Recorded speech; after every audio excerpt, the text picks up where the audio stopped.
3、2、1。 Cerita ini bermula di Ebelsten, sebuah kota yang dikelilingi tembok batu kuno dengan pesona abad pertengahan. Di distrik termiskin kota itu tinggal seorang penyihir tua yang dihina oleh para penduduk yang menjulukinya sebagai penyihir palsu. Julukan itu muncul dari kenyataan sederhana bahwa dia hanya mampu mengendalikan satu star magic. Meski memiliki keterbatasan tersebut, pria tua itu tetap bersikap seolah-olah dirinya adalah penyihir legendaris, mudah tersulut emosi dan tak segan menyerang siapapun yang melukai harga dirinya. Dari kejauhan, MC diam-diam memperhatikan ekspresi gelisah gurunya. Dialah orang yang pertama kali memperkenalkannya pada dunia sihir. Tidak ada alasan besar bagi EMC untuk menjadi muridnya hanya karena kemudahan. Penyihir tua itu membutuhkan seseorang untuk mewarisi teknik kasarnya, sementara anak itu hanya ingin belajar dari siapapun yang bisa memberinya pengetahuan. Tanpa disadari, tujuan mereka saling melengkapi. Hari demi hari berlalu ditandai oleh pergantian musim dan latihan yang tak pernah berhenti. Hingga suatu sore saat latihan berlangsung, cahaya biru samar mulai menyelimuti tubuh anak itu. Dia menggertakkan giginya, berusaha menahan energi yang bergejolak dalam dirinya. Pemandangan itu membuat si penyihir tua tertegun. Apakah mungkin anak itu telah menguasai sirkulasi alami mana? Dengan tekad yang terpancar dari matanya, anak itu melangkah lebih jauh. Energi terkumpul di telapak tangannya lalu meledak dalam satu pelepasan mendadak.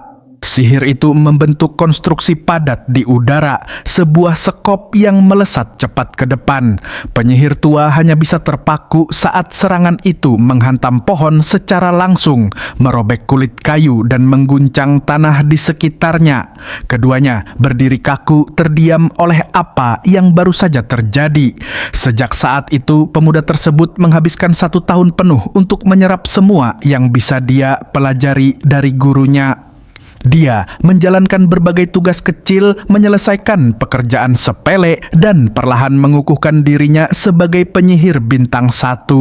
Pada suatu malam ketika mereka berkemah di bawah langit terbuka, penyihir tua itu mabuk berat hingga suasana hatinya berubah muram. Dengan suara tergagap, dia mengeluhkan bahwa anak-anak bangsawan sudah mencapai bintang 3 bahkan sebelum dewasa. Dia memperingatkan muridnya agar tidak bermimpi terlalu tinggi, bersikeras bahwa orang biasa tak akan pernah melampaui bintang 2. Baginya, garis keturunan adalah segalanya dan usaha tidak memiliki arti. Anak itu hanya diam mendengarkan. Dia mengerti bahwa kata-kata itu lahir dari penyesalan, bukan kebenaran mutlak. Malam terasa panjang hingga akhirnya si tua tertidur dalam keadaan tak sadarkan diri. Keesokan harinya hujan turun tanpa henti. Saat anak itu kembali ke perkemahan, pemandangan di depannya membuatnya membeku. Gurunya tergeletak tak bergerak di tanah, tubuhnya penuh luka, seolah telah berjuang mati-matian sebelum mengembuskan napas terakhir. Awalnya dia mengira gurunya tewas karena pertarungan ceroboh. Namun kenyataan yang terungkap jauh lebih kejam. Penyihir tua itu dipukuli hingga tewas oleh penjaga kota setelah tertangkap mencoba mencuri spellbook bintang 2. Tak seorang pun memahami alasan dibalik tindakannya. Mengapa seseorang yang selalu berbicara tentang batasan justru mempertaruhkan segalanya demi kemajuan? Di tengah keterkejutannya, sebuah antarmuka sistem transparan tiba-tiba muncul di hadapannya. Sementara itu, gema tentang garis keturunan dan batasan kembali terngiang di dalam benaknya. Tak satu pun dari itu penting baginya. Dia tidak memiliki garis keturunan bangsawan untuk diandalkan. Layar sistem memberitahunya bahwa dia telah menguasai dasar-dasar sihir dan kini harus memilih jalur sihir utamanya. Sejak saat itu, bertahun-tahun berlalu dalam kabut waktu. Dalam masa tersebut, dia bertemu Katia Flamert, seorang penyihir 3 star magic yang tangguh dan mantan kepala pasukan Flameh yang bertahan hidup di Ebelsten. Katia mengambil kontrak sebagai mercenary dan akhirnya membawa anak itu di bawah sayapnya, mengajarkannya pengalaman pertempuran yang sesungguhnya. Sebagian besar pertumbuhannya terjadi di Belduntir, sebuah kedai ramai tempat para prajurit dan penyihir berkumpul. Katia sering mengingatkannya bahwa ambisi adalah hal yang alami bagi seorang penyihir dan dia mengakui bakat anak itu tanpa ragu. Namun, Katia juga memperingatkan bahwa keinginan yang tak terkendali bisa berubah menjadi rantai bukan tangga. Anak laki-laki itu menerima kata-kata tersebut dengan sungguh-sungguh berjanji untuk menyimpannya di dalam hati. Dalam suatu sesi latihan, Katia memerintahkannya untuk menutup mata dan merasakan aliran mananya. Dengan tenang dan hati-hati, dia mengikuti instruksi itu, membayangkan aliran mana dan membentuknya dengan niat yang jelas. Cahaya biru pun menyelimuti tubuhnya stabil dan terkendali. Katia memperhatikan bahwa cadangan mananya sangat dalam dan ketepatannya luar biasa. Namun tiba-tiba matanya berkilau ungu. Tekanan sihir meningkat drastis bahkan membuat Katia terkejut sebelum sempat bereaksi. Ledakan keras yang memekakkan telinga mengguncang udara di luar. Kepanikan langsung menyebar di dalam kedai. Para pelanggan berteriak, bertanya-tanya apakah kota sedang diserang. Beberapa orang berlari keluar untuk menyelidiki. Tanpa ragu, Katia mencengkeram tangan anak itu. Dengan suara rendah dan mendesak, dia menyuruhnya tetap diam dan mengikuti langkahnya. Saat para penjaga kota mulai mencari sumber ledakan, Katia menariknya ke gang sempit dan bergerak cepat menembus kekacauan. Masih dalam kebingungan, anak itu memanggilnya dan bertanya apa yang sebenarnya terjadi. Namun Katia tidak menjawab, dia hanya terus bergerak. Akhirnya, Katia berhenti di sebuah gang sempit dan berbalik menghadapnya. Wajahnya mengeras saat dia menyuruh anak itu mendengarkan setiap kata dengan serius. Merasakan beratnya situasi, anak laki-laki itu berdiri tegak dan mengangguk, menandakan bahwa dia siap. Katia kemudian menjelaskan bahwa keluarga bangsawan dengan ketat menjaga hak istimewa mereka dan di antara semua hal, sihir adalah yang paling mereka junjung tinggi. Bakat alami dianggap sebagai anugerah ilahi, tetapi hanya jika muncul dalam garis keturunan bangsawan. Sebaliknya, kaum biasa hampir tidak pernah diberi kesempatan untuk berkembang. Karena itu, tanda-tanda kekuatan yang tidak biasa akan dianggap sebagai ancaman oleh mereka yang berkuasa. Apa yang telah dia tunjukkan sebelumnya, lanjut Katia, jauh melampaui batas normal. Dia mengungkapkan bahwa anak itu secara tidak sadar telah menggunakan mantra 2 bintang, halusinasi pendengaran.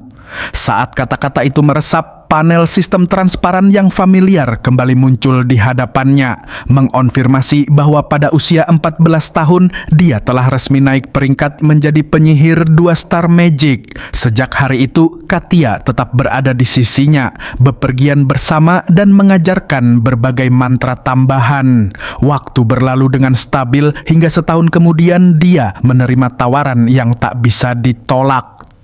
Dia ditunjuk sebagai guru privat bagi keluarga penguasa Kon Elpester, sebuah keluarga bangsawan yang berpengaruh. Posisi itu dianggap sebagai sebuah kehormatan. Langka, sesuatu yang jarang dialami oleh kebanyakan penyihir sepanjang hidup mereka.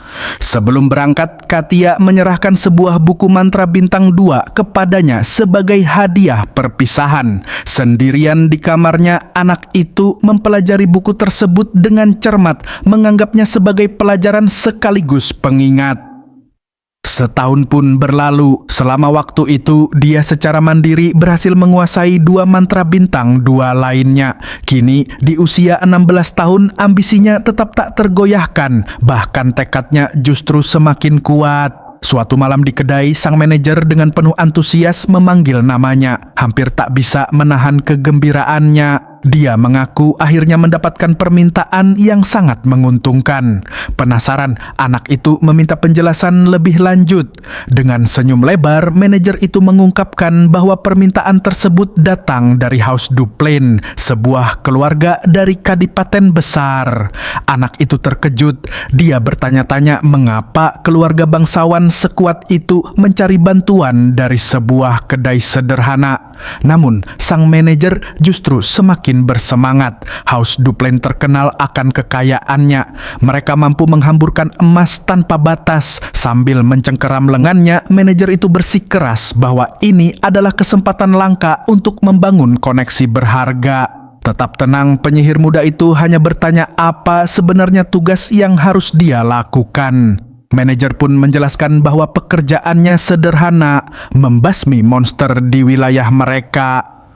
Justru karena terlalu sederhana, penjelasan itu membuat si pemuda semakin curiga. Bagi keluarga sebesar itu, permintaan seperti itu terasa tidak masuk akal. Tanpa ragu, dia menolak pekerjaan tersebut dan menyuruh manajer mencari orang lain. Saat berjalan menuju pintu keluar, dia dengan tenang mengatakan bahwa dirinya menghindari tugas yang terasa janggal. Manajer itu segera mengejarnya, jelas terlihat putus asa. Dia berargumen bahwa permintaan tersebut secara khusus membutuhkan seorang penyihir, dan penyihir sangatlah langka. Dia bersikeras bahwa pemuda itu adalah satu-satunya kandidat yang layak. Meski begitu, penyihir muda itu tetap bersiap untuk menolak lagi. Dia enggan menarik bahaya yang tidak perlu. Namun, pada saat itulah manajer itu meletakkan sekeping koin emas di tangannya sebagai uang muka. Merasakan beratnya emas sungguhan, pemuda itu terdiam sejenak, lalu akhirnya menerima pembayaran tersebut bersama dengan tugas yang masih penuh tanda tanya. Tak lama kemudian dia bertemu dengan para kliennya, sebuah trio yang diselimuti misteri. Saat manajer mulai memperkenalkan mereka, seorang pria berjubah langsung menyela dan menolak. Dengan nada meremehkan, pria itu menegaskan bahwa dia mengharapkan seseorang yang lebih mampu, bukan seorang anak. Manajer buru-buru membela, mengatakan bahwa pemuda itu adalah penyihir paling terampil yang dia kenal. Namun pria itu tidak menghiraukannya. Dia berbalik menyatakan bahwa tugas tersebut tidak cocok untuk seorang bocah, lalu bersiap pergi sambil berbisik pada rekannya. Saat itulah sosok bertudung di antara mereka melangkah maju. Kehadirannya saja sudah membawa tekanan yang tak terbantahkan. Akhirnya sosok tersebut berbicara, memanggil Derek dengan namanya, lalu bersikeras agar mereka berbicara secara pribadi. Namun, sebelum jawaban apapun bisa diberikan, adegan tiba-tiba berpindah jauh ke wilayah Grand Duke Duplain, sebuah tanah luas yang dipenuhi hutan tak berujung. Di sanalah misi telah dimulai. Prajurit bayaran muda itu telah menerima permintaan tersebut dan kini terlibat dalam pertempuran sengit melawan para goblin. Mata merahnya berkilau dengan fokus tajam saat dia membaca setiap gerakan musuhnya. Baja berkilau dalam serangan yang bersih dan tegas, dan dalam sekejap dia menebas makhluk itu hingga tumbang. Keahlian pedangnya presisi dan efisien. Dia hampir tidak punya waktu untuk menarik napas sebelum seekor goblin lain lebih besar dan jauh lebih ganas menyerang sambil berteriak dan mengayunkan kapak berat. Bereaksi seketika, dia memutar tubuhnya ke samping, nyaris menghindari serangan mematikan itu. Kakinya meluncur di atas tanah hutan saat dia bersiap untuk membalas. Pertarungan itu berakhir dengan cepat. Ketika keheningan kembali, pemuda itu berdiri di atas tubuh musuh yang tergeletak. Tanah dan darah menempel di pakaiannya. Tanpa ragu, dia mengangkat tangannya dan melepaskan gelombang sihir yang dahsyat. Sihir itu melesat menembus hutan, menghancurkan goblin-goblin yang tersisa dalam satu sapuan mematikan. Dengan napas berat, dia kembali untuk melaporkan kepada petugas pengirim, menyatakan dengan tenang bahwa tugas telah selesai. 3 klien yang menyewanya saling bertukar pandangan, tampak tidak terkesan, jelas kecewa melihat seorang mercenary muda. Hanya sosok berjubah yang tampak senang tersenyum tipis sambil berkomentar betapa cepatnya goblin-goblin itu dibasmi. Malam itu, jalanan di sekitar kedai Bedlon dipenuhi suara dan aktivitas. Di dalam, seorang gadis berambut pirang bernama Pelen berteriak marah pada pemuda itu. Manajer kedai berusaha menahannya saat dia menuduh pemuda itu merendahkan diri dengan melayani kaum bangsawan. ketakutan. Mendekat, manajer berbisik bahwa Derek tidak pernah menyebutkan rincian pembayaran kepadanya. Sambil mengangkat satu jari, dia membiarkan suasana tetap hening sejenak. Pelen mendengus mengira uang muka itu hanyalah satu koin perak. Namun senyum puas sang manajer mengatakan sebaliknya. Ketika dia mengungkapkan bahwa pembayaran di muka sebenarnya adalah satu koin emas, reaksi Pelen langsung berubah menjadi keterkejutan murni, diikuti ledakan kegembiraan. Dia bahkan berteriak ingin mengambil pekerjaan itu juga. Tak lama kemudian dia pingsan karena terlalu bersemangat. Setelah keadaan kembali tenang, manajer menanyakan tentang misi tersebut.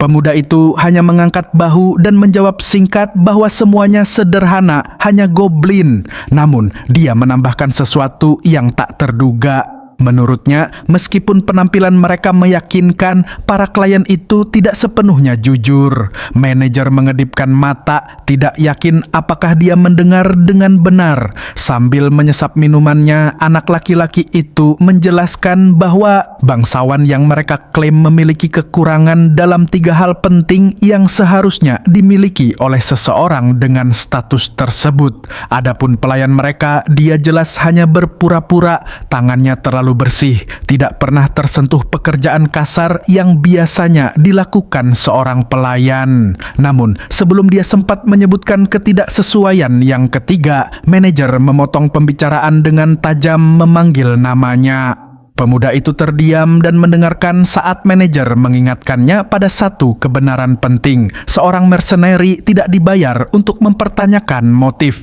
Tugas mereka hanyalah bertahan hidup, menyelesaikan pekerjaan, dan menerima imbalan. Penyihir muda itu menerima penjelasan tersebut tanpa protes. Keesokan harinya, mereka kembali ke Duplain untuk menyelesaikan tugas itu secara resmi. Derek melaporkan bahwa ancaman goblin telah ditangani dan tidak akan muncul kembali dalam waktu dekat. Klien memuji pekerjaannya dan menyerahkan sisa pembayaran 2 koin emas yang berkilau. Manajer hampir kehilangan kendali, berteriak kegirangan saat dia mengambil koin-koin itu dan mengacak-acak rambut Derek dengan penuh semangat. Sang bangsawan kemudian membersihkan tenggorokannya, menarik perhatian mereka kembali. Dia menyatakan minat untuk mengajukan permintaan lain, membuat manajer terkejut. Ketika jumlah pembayarannya disebutkan 15 koin emas, pria itu langsung membeku, tak percaya dengan tawaran tersebut. Bangsawan itu lalu bertanya langsung apakah Derek akan menerimanya. Penyihir muda itu menatap matanya sejenak, lalu menyetujuinya tanpa ragu. Mereka pun segera berangkat menggunakan kereta mewah menuju tujuan berikutnya. Setibanya di sana, mereka berdiri di depan kediaman megah milik Grand Duke Duplain. Ukuran mansion yang luar biasa membuat manajer terdiam. Sebelum masuk, sang bangsawan bersikeras melakukan perkenalan formal. Meskipun manajer menganggapnya tidak perlu, pria itu memperkenalkan diri sebagai Delon, kepala pelayan yang melayani Grand Duke. Kepanikan langsung melanda manajer. Tak lama kemudian, seorang wanita melangkah maju dan memperkenalkan diri sebagai Katarina, kepala pembantu rumah tangga di kediaman tersebut. Terakhir, sosok berjubah itu menghilangkan keraguan dengan memperkenalkan dirinya sebagai Jeden, kapten pasukan mercenary Beldin. Baru pada saat itu, prajurit muda tersebut menyadari kebenarannya. Mereka semua telah menyembunyikan identitas asli mereka. Masing-masing memiliki wewenang yang jauh lebih besar daripada yang sebelumnya mereka tunjukkan. Saat Katarina membawa mereka masuk ke dalam kediaman besar itu, manajer akhirnya menyadari betapa pentingnya klien mereka sebenarnya. Sosok berkerudung itu perlahan mengangkat tudungnya. Derek tetap diam, memperhatikan dengan saksama saat wajah yang tersembunyi itu akhirnya terungkap. Dia adalah seorang wanita muda, tenang, anggun, dan berwibawa. Dia memperkenalkan dirinya sebagai Aislinn Eleanor Duplain. Tanpa ragu, dia langsung menjelaskan tujuannya. Dia ingin mempekerjakan Derek sebagai guru bagi adik perempuannya, Deila. Permintaan itu membuat Derek terkejut. Mengajar sihir kepada seorang putri bangsawan jauh melampaui apa yang pernah dia bayangkan. Adegan kemudian berpindah ke dalam kediaman keluarga Duplain, sebuah properti luas yang memancarkan otoritas dan sejarah panjang. Tiba-tiba, pintu kantor yang berat terbuka dengan suara keras. Seorang pemuda bernama Raig menerobos masuk, menyeret seorang pelayan perempuan yang gemetar melalui rambutnya. Kemarahannya memenuhi ruangan saat dia menghadapi ayahnya dan kakak laki-lakinya. Valerian, pria yang duduk di meja, memerintahkan Raig untuk tenang dan menunjukkan sedikit martabat. Namun, Raig membalas dengan marah, berteriak bahwa martabat adalah hal terakhir yang dipahami oleh Deila. Pelayan yang diseretnya menangis tak terkendali, jelas terluka dan ketakutan. Valerian kembali menyela dengan tajam, menuntut agar Raig menurunkan suaranya karena mereka sedang berada dalam pembicaraan penting. Namun Raig mengabaikan peringatan itu. Dengan nada penuh amarah, dia mengatakan bahwa lebih dari 10 pelayan telah mengundurkan diri dalam sebulan terakhir dan menuntut jawaban tentang berapa lama ayah mereka akan terus mentoleransi perilaku Deila. Valerian akhirnya berdiri dan berteriak memanggil nama saudaranya, memerintahkannya untuk berhenti. Dia menyuruh Raig menghentikan keributan itu dan segera pergi. Namun Raig langsung menolak. Dia menatap ayahnya dengan kebencian yang terbuka. Valerian mengingatkannya bahwa meskipun Delia bermasalah, mereka masih memiliki saudari mereka, Aiselin. Raig hanya mendengus lalu dengan dingin menyarankan bahwa sudah saatnya menyingkirkan gadis itu sepenuhnya.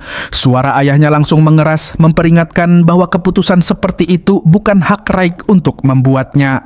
Tanpa mau mundur, Raig berargumen bahwa mengirim Delia ke biara yang jauh akan menyelesaikan segalanya. Dalam sekejap amarah, ayah mereka mencengkeram kerah Raig dan membenturkan kepalanya ke meja kayu dengan kekuatan luar biasa. Meski terluka, Raig diperintahkan untuk diam dan mengingat posisinya.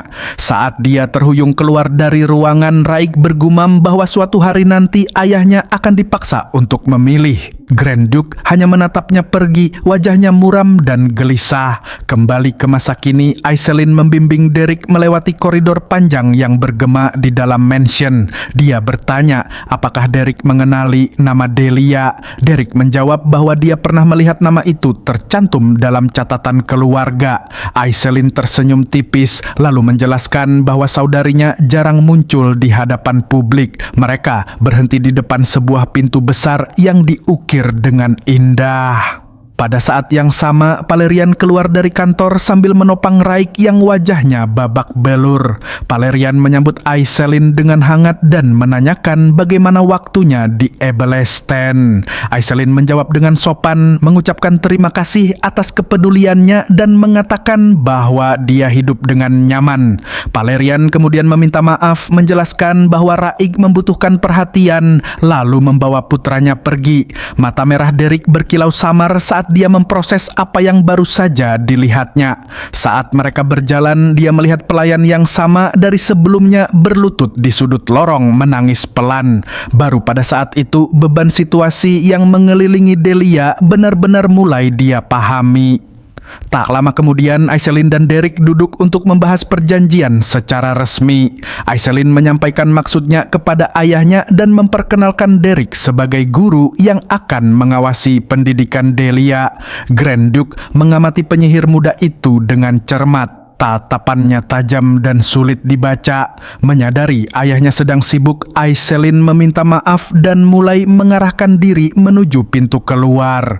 Namun sebelum mereka pergi, Grand Duke berbicara memerintahkan Derek untuk tetap tinggal. Anak itu berbalik dengan tenang dan menatap mata serius pria tersebut. Sinar matahari menembus jendela tinggi kantor, sementara Grand Duke terus menulis di gulungan kertas dengan goresan yang presisi dan elegan. Tanpa menoleh, dia berkomentar tentang betapa muda Derek terlihat, lalu bertanya apakah dia benar-benar berusia 16 tahun. Duduk dengan tenang di hadapannya, Derek menjawab tanpa ragu, mengonfirmasi usianya. Keheningan yang menegang di ruangan itu menandakan bahwa percakapan ini baru saja dimulai. Grand Duke mengamati pemuda itu sejenak sebelum bertanya apakah dia benar-benar bisa menggunakan sihir. Derek menjawab dengan tenang, menyatakan bahwa dia mampu melemparkan mantra bintang 1. Tawa singkat pun keluar dari mulut bangsawan itu, seolah terhibur oleh jawaban yang terasa begitu dapat ditebak. Namun ekspresinya segera mengeras. Dia memperingatkan bahwa kerendahan hati tidak selalu dianggap sebagai kebajikan, terutama di kalangan tertentu. Derek langsung memahami implikasinya dan memilih untuk diam. Saat menilai situasi, dia menyadari bahwa kerendahan hati tidak akan berarti banyak di hadapan seorang penyihir bintang 5. Dia pun meminta maaf jika kata-katanya terdengar tidak sopan. Namun Grand Duke hanya mengibaskan tangannya, mengatakan bahwa dia mengerti alasan di balik sikap pemuda itu. Bangsawan tersebut kemudian berkomentar bahwa dilihat dari usianya dan pakaiannya yang kusut, Derek sama sekali tidak tampak seperti seorang instruktur sihir. Senyum tipis muncul di wajah anak itu saat dia menjelaskan bahwa dirinya sebenarnya adalah seorang mercenary. Jawaban itu tampaknya cukup memuaskan bagi Grand Duke yang memutuskan untuk tidak bertanya lebih jauh. Dia mengizinkan Derek tinggal di sayap mansion dan memerintahkan seorang pelayan untuk mengantarnya. Namun sebelum pergi, Derek meminta kesempatan untuk berbicara sekali lagi. Grand Duke berhenti sejenak dan memberinya izin untuk melanjutkan, kini memberikan perhatian penuh padanya. Derek menjelaskan bahwa sebagai seorang mercenary, dia terikat untuk menyelesaikan setiap misi yang dia terima. Aiselin telah menyewanya agar Delia dapat mempelajari sihir dan memperoleh kemampuan yang diperlukan untuk masuk ke dalam masyarakat elit. Penjelasan itu terdengar jelas bagi sang bangsawan yang kemudian bertanya mengapa Derek merasa perlu menyatakannya secara langsung sambil menatapnya dengan serius. Derek pun mengakui bahwa dia memiliki permintaan pribadi. Grand Duke sedikit mengernyit, bingung dengan perubahan arah percakapan yang tiba-tiba adegan berpindah. Sebuah piring porselen melayang melintasi ruangan mewah dan menghantam dinding dengan keras. Pecahannya berserakan di lantai sementara seorang pelayan berteriak ketakutan dan gemetar. Dengan suara bergetar, dia meminta maaf kepada Delia. Namun gadis itu menjawab dengan dingin bahwa permintaan maaf tidak berarti apa-apa. Dalam amarahnya, dia mengancam pelayan tersebut dan memerintahkannya untuk segera pergi dari hadapannya. Di tempat lain, Jaden berbicara pelan dengan Aiselin, mempertanyakan keputusannya dalam memilih seorang guru. Dia menekankan bahwa seorang rakyat biasa akan kesulitan mengajar seorang bangsawan, apalagi ketika mereka memiliki akses ke pilihan yang jauh lebih baik. Aiselin menjelaskan bahwa dia sudah mencoba banyak penyihir terkemuka, tetapi semuanya berhenti. Itulah alasan dia memilih pendekatan yang berbeda kali ini. Jaden kemudian menambahkan bahwa mantan guru Derek adalah seorang bangsawan, yang berarti dia setidaknya memiliki pemahaman tentang budaya aristokrat. Aiselin mengangguk setuju, menambahkan bahwa Derek tampak tenang dan cukup terpelajar untuk membimbing Delia. Dengan senyum penuh makna, Jaden menyarankan agar Aiselin terus mengasah kemampuannya dalam menilai orang. Dia kemudian mengungkapkan bahwa Derek tumbuh besar di jalanan dan telah menjadi tentara bayaran sejak usia sangat muda. Aiselin mendengarkan dengan saksama, ekspresinya berubah menjadi lebih dalam dan penuh pertimbangan. Adegan pun kembali berganti. Derek dibawa menyusuri koridor panjang mansion oleh Delon dan seorang pelayan. Mereka berhenti di depan sebuah pintu besar yang tampak menjulang tinggi di hadapannya. Merasakan beratnya apa yang menantinya di balik pintu itu, Derek mengangkat tangannya, lalu mengetuknya dengan mantap. Dia menunggu dengan tenang, tetapi tidak ada jawaban. Setelah jeda sesaat, dia mendorong pintu itu terbuka dan melangkah masuk. Dengan suara tenang, Derek menyapa secara secara sederhana dan memperkenalkan dirinya.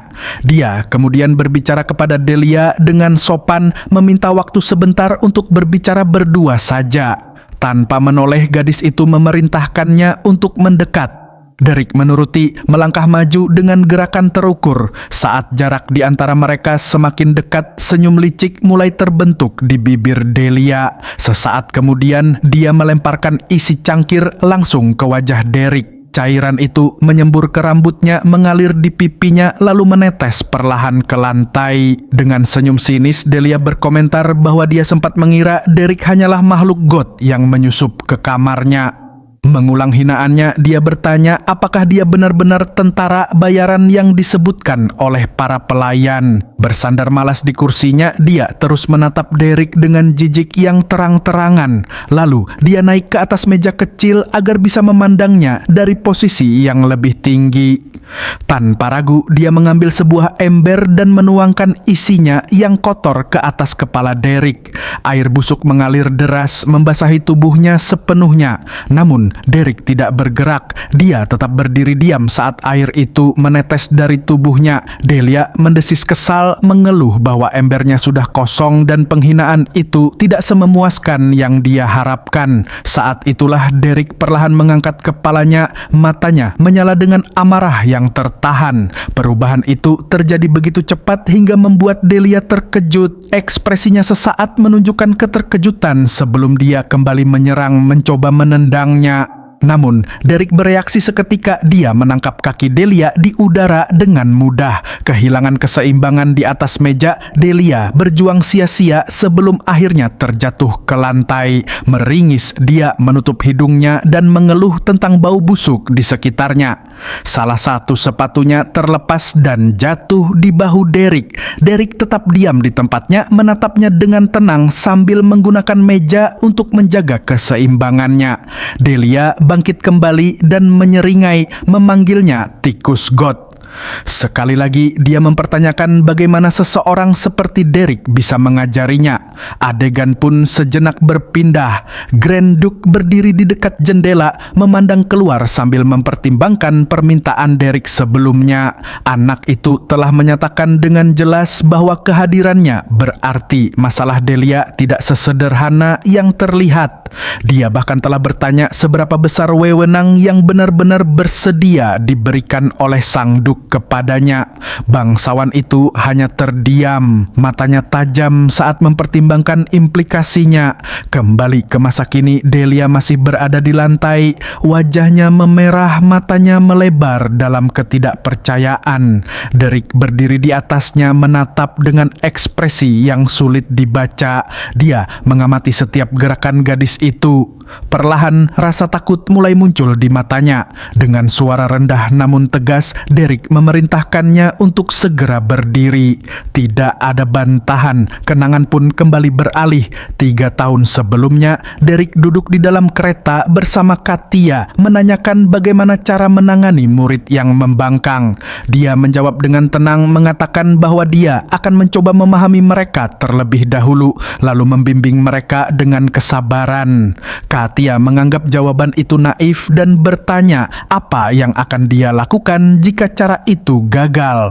Dengan nada lebih serius, Katia menjelaskan bahwa mengajar adalah tentang memberikan arahan, dan ketika pemahaman tidak lagi berhasil, maka metode lain harus digunakan. Nada suaranya menggelap saat dia mengungkapkan alternatif lain, menanamkan ketakutan. Kembali ke masa kini, Delia masih membeku di lantai.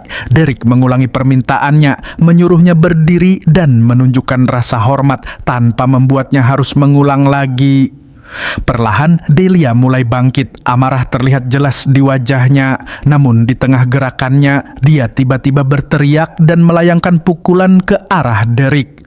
Derek bergerak lebih cepat.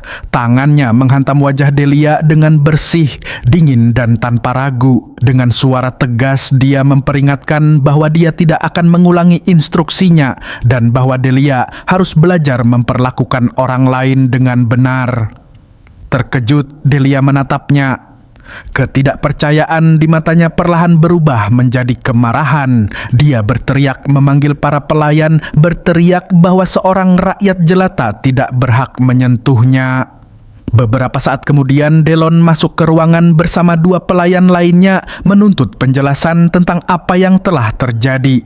Tatapannya tajam dan penuh amarah saat mengarah pada Derek mempertanyakan tindakannya. Dengan tenang, Derek mengeluarkan sebuah gulungan dan menyerahkannya.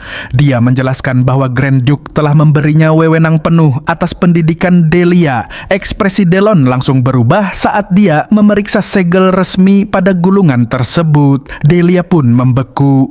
Kesadaran mulai menyadarkannya akan situasi yang sebenarnya. Malam itu, cahaya bulan menyinari luasnya perkebunan Duplain. Di koridor, Valerian melangkah cepat, sementara Raik berusaha menahannya.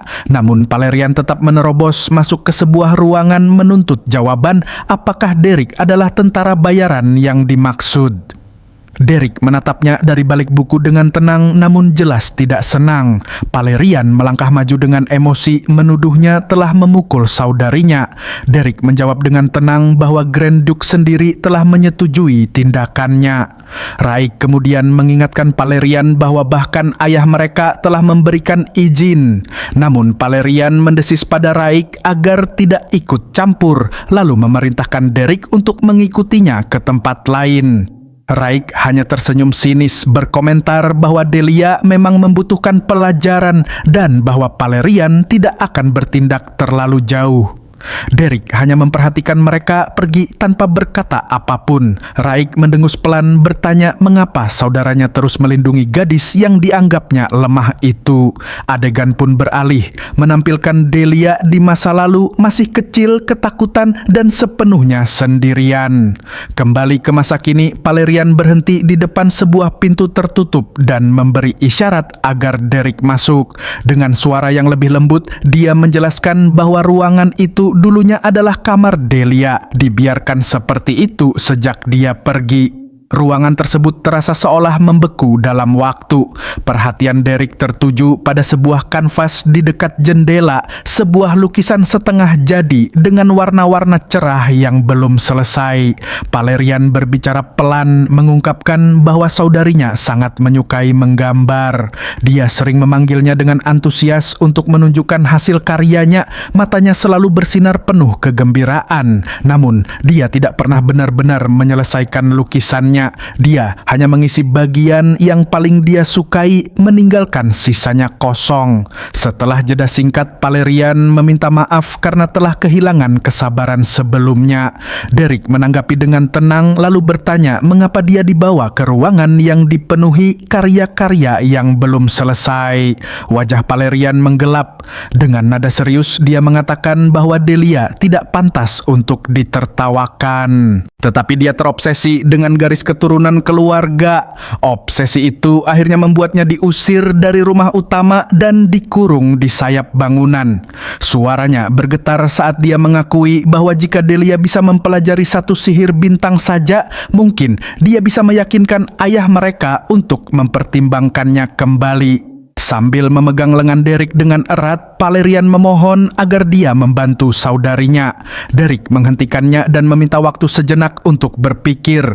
Dia kemudian menunjukkan bahwa Delia sebenarnya belum benar-benar meninggalkan sihir.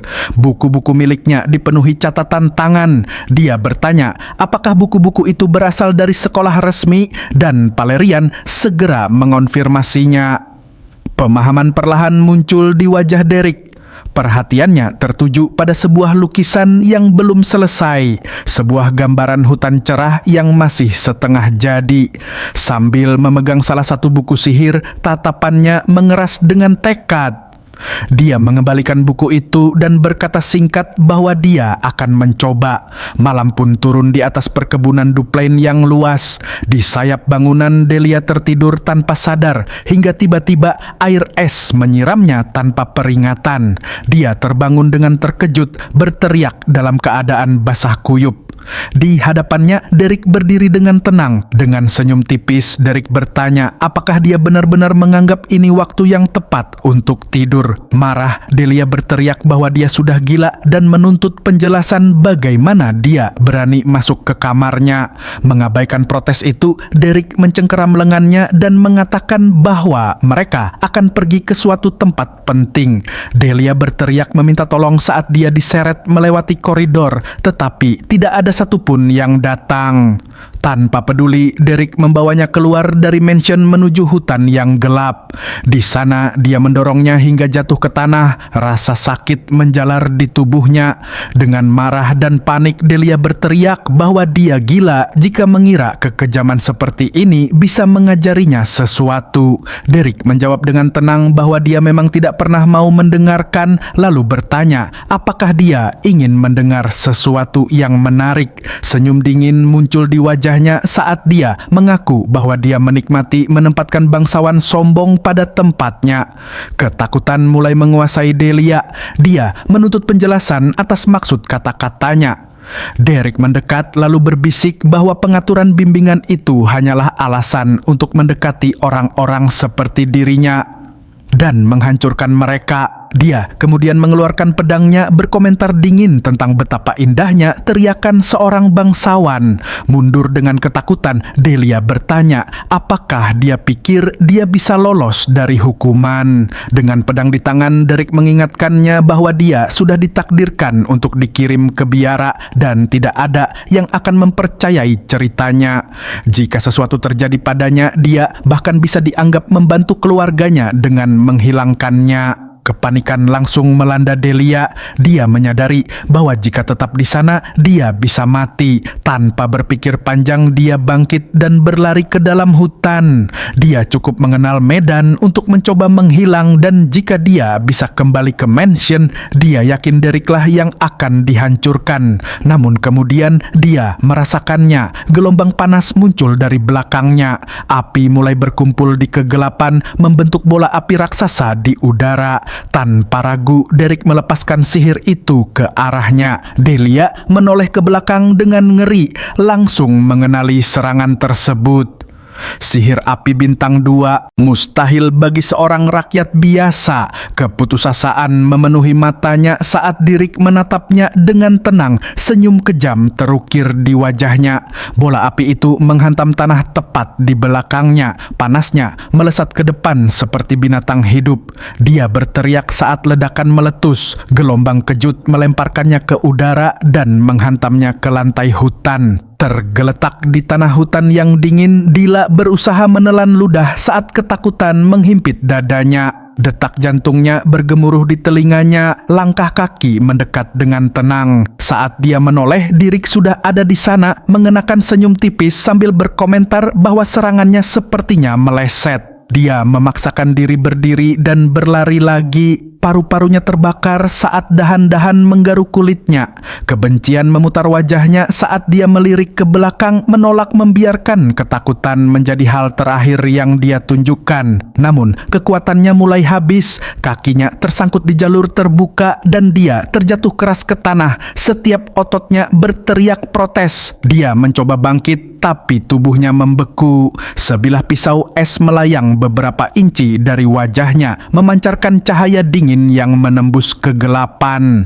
Panah es berkilau itu bergetar dengan niat mematikan. Napasnya terhenti saat panah itu melesat di samping pipinya dan menancap ke tanah di depannya.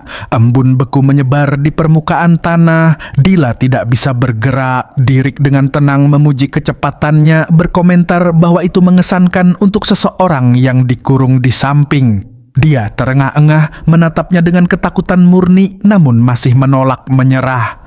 Dia menyeret dirinya berdiri dan kembali melarikan diri ke dalam hutan. Derek tidak mengejarnya. Dia hanya menonton dengan senyum kecil di sudut bibirnya. Saat Dila berlari dengan sisa tenaga yang dipinjam dari keputusasaan, kepanikan mulai menguasainya. Dia tahu dia tidak bisa terus begini. Setiap arah terasa sama, setiap bayangan mengancam akan menelannya.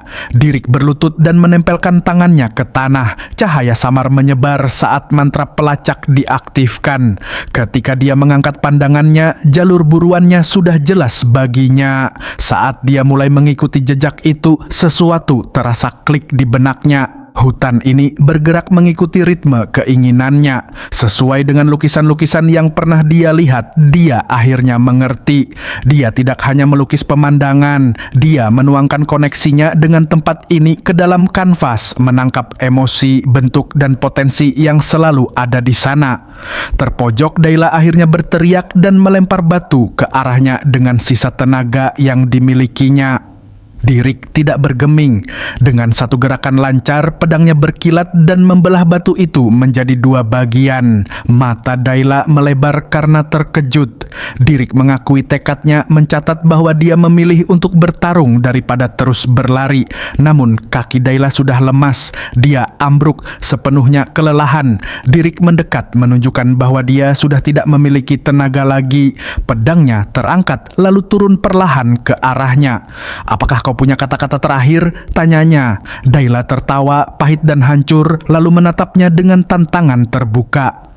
"Aku tidak akan pernah meminta maaf," katanya, menantangnya untuk mengakhiri semuanya. Namun alih-alih menyerang, Dirik justru bertanya mengapa dia begitu putus asa mempertahankan keunggulan garis darahnya. Keheningan pun jatuh, air mata menggenang di mata Dayla. Saat pertanyaan itu meresap, akhirnya dia berbisik pelan bahwa tanpa garis darahnya dia tidak punya apa-apa. Kata-kata itu menghancurkan suaranya.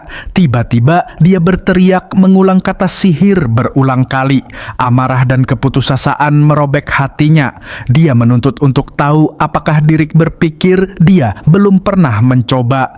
Dirik tidak berkata apa-apa. Dia menangis, mengatakan bahwa tidak peduli seberapa keras dia bekerja, semua itu tidak pernah berarti.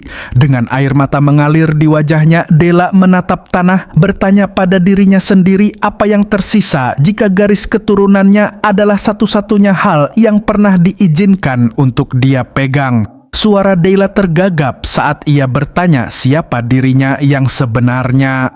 Kata-katanya larut dalam udara malam. Dirik tidak menjawab, dia hanya berdiri di sana menatap, membiarkan keheningan memanjang di antara mereka untuk sesaat, seolah-olah dia sedang mempertimbangkan sesuatu yang tak terlihat. Lalu cahaya biru lembut berkumpul di tepi pedangnya. Dayla mengangkat wajahnya yang basah oleh air mata. Kebingungan dan ketakutan bercampur di matanya saat ia berusaha membaca niat Dirik. Dirik mengangkat pedangnya dan berbicara dengan nada dingin, mengatakan bahwa dia sudah cukup mendengarkan keluh kesahnya untuk satu malam. Nada suaranya tidak mengandung kehangatan saat ia mengucapkan selamat tinggal. Kepanikan melanda seketika. Tanpa ragu, dia menebaskan pedangnya dengan sepenuh tenaga. Dayla menutup matanya erat-erat, bersiap menghadapi akhir. Tubuhnya menegang menunggu rasa sakit yang tak kunjung datang. Detik-detik berlalu. Saat dia berani membuka matanya, dia membeku dalam ketidakpercayaan. Dinding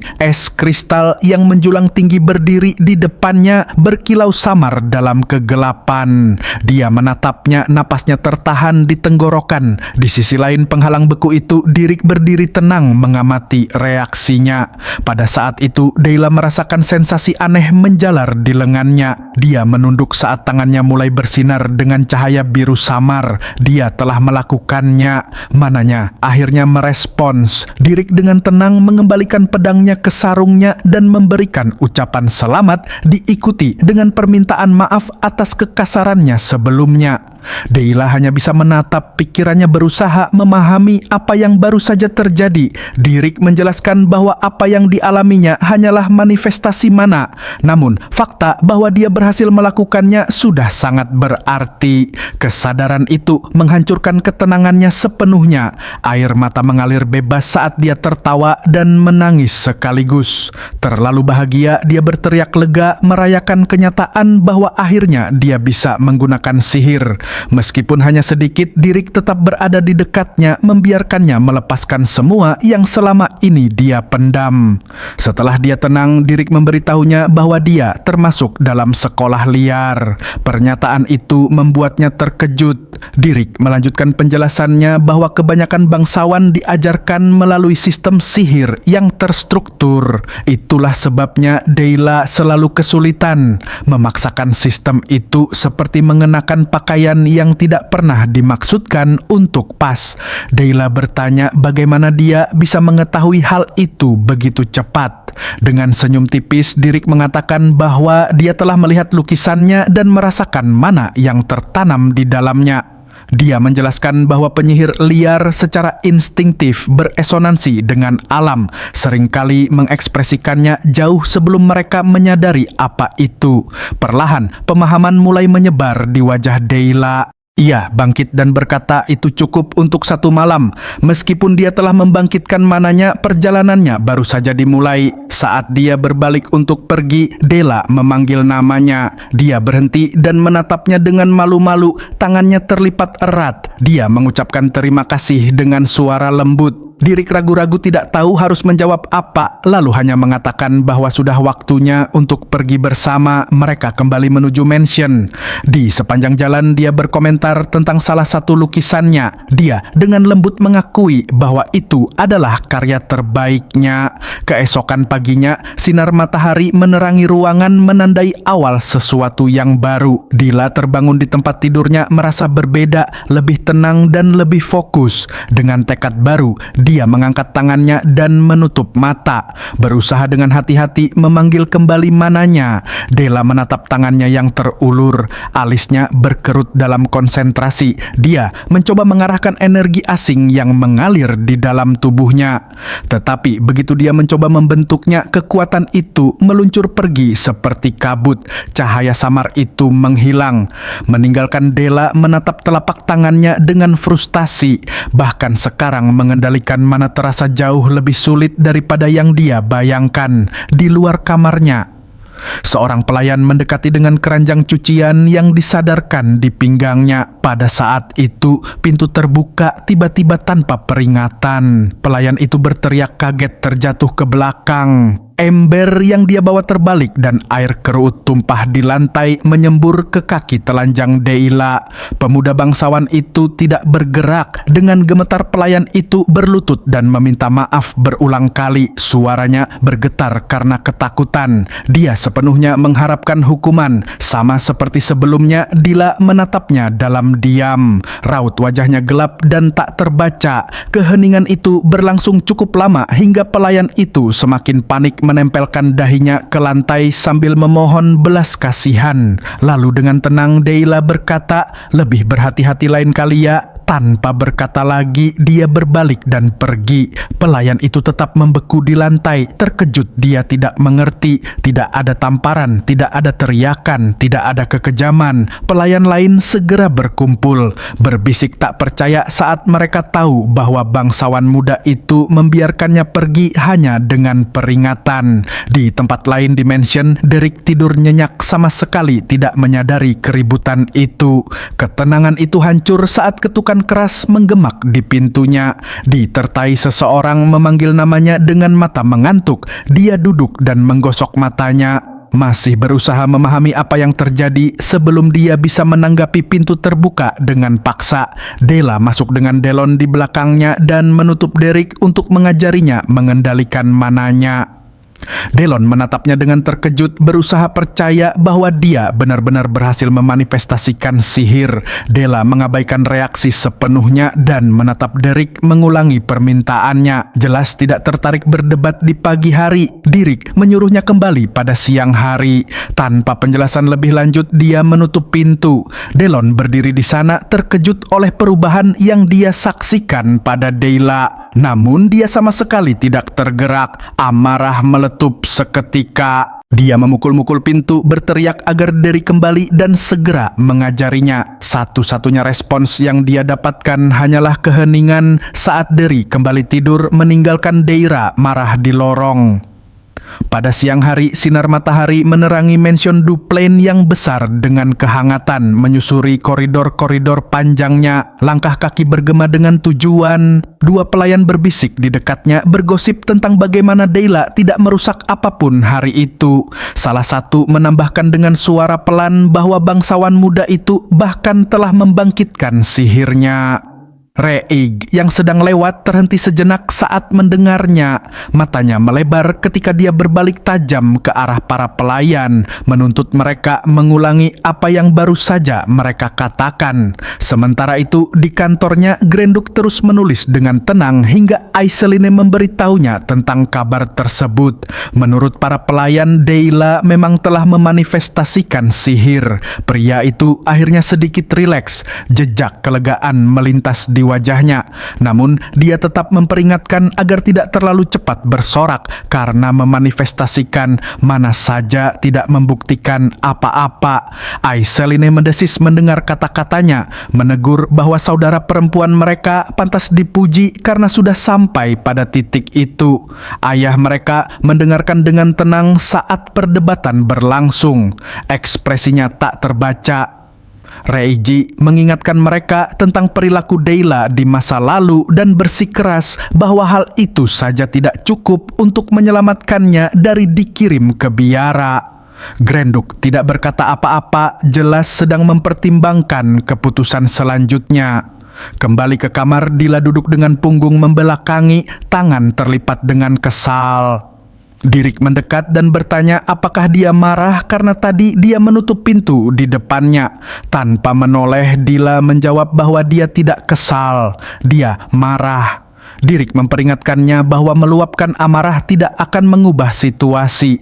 Dayla membalas dengan kesal bahwa dia tidak sedang bersikeras, dia hanya marah. Dengan tenang, Dirik menjelaskan bahwa terburu-buru hanya akan memperburuk keadaan dan bahwa kemajuan membutuhkan kesabaran serta urutan yang tepat. Akhirnya kehilangan kesabaran, Dila berbalik dan berteriak bahwa dia sudah mengatakan dia marah, bukan cemberut. Dirik tidak berkata apa-apa, dia hanya menatapnya.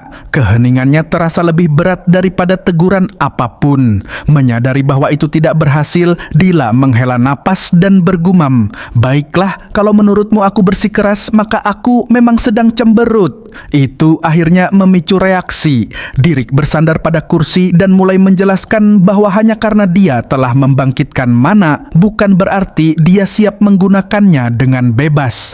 Dila menguap dan mengeluh bahwa dia terdengar seperti instruktur yang kaku dan terlalu serius. Wajah Dirik menjadi gelap. Dia bertanya apakah Dila lebih suka metode yang tidak terlalu kaku. Seketika kenangan tentang hutan dan kehadirannya yang menakutkan membanjiri pikiran Dila. Postur tubuhnya langsung tegak, rasa takut menghapus sikap santainya dalam sekejap. Dia segera meminta maaf, menyuruh Dirik melupakan apa yang dia katakan dan memintanya melanjutkan pelajaran dengan benar. Dirik mengangguk dan pelajaran akhirnya dimulai. Dirik memulai dengan menjelaskan tujuan mereka secara jelas. Mereka akan fokus pada manifestasi sihir.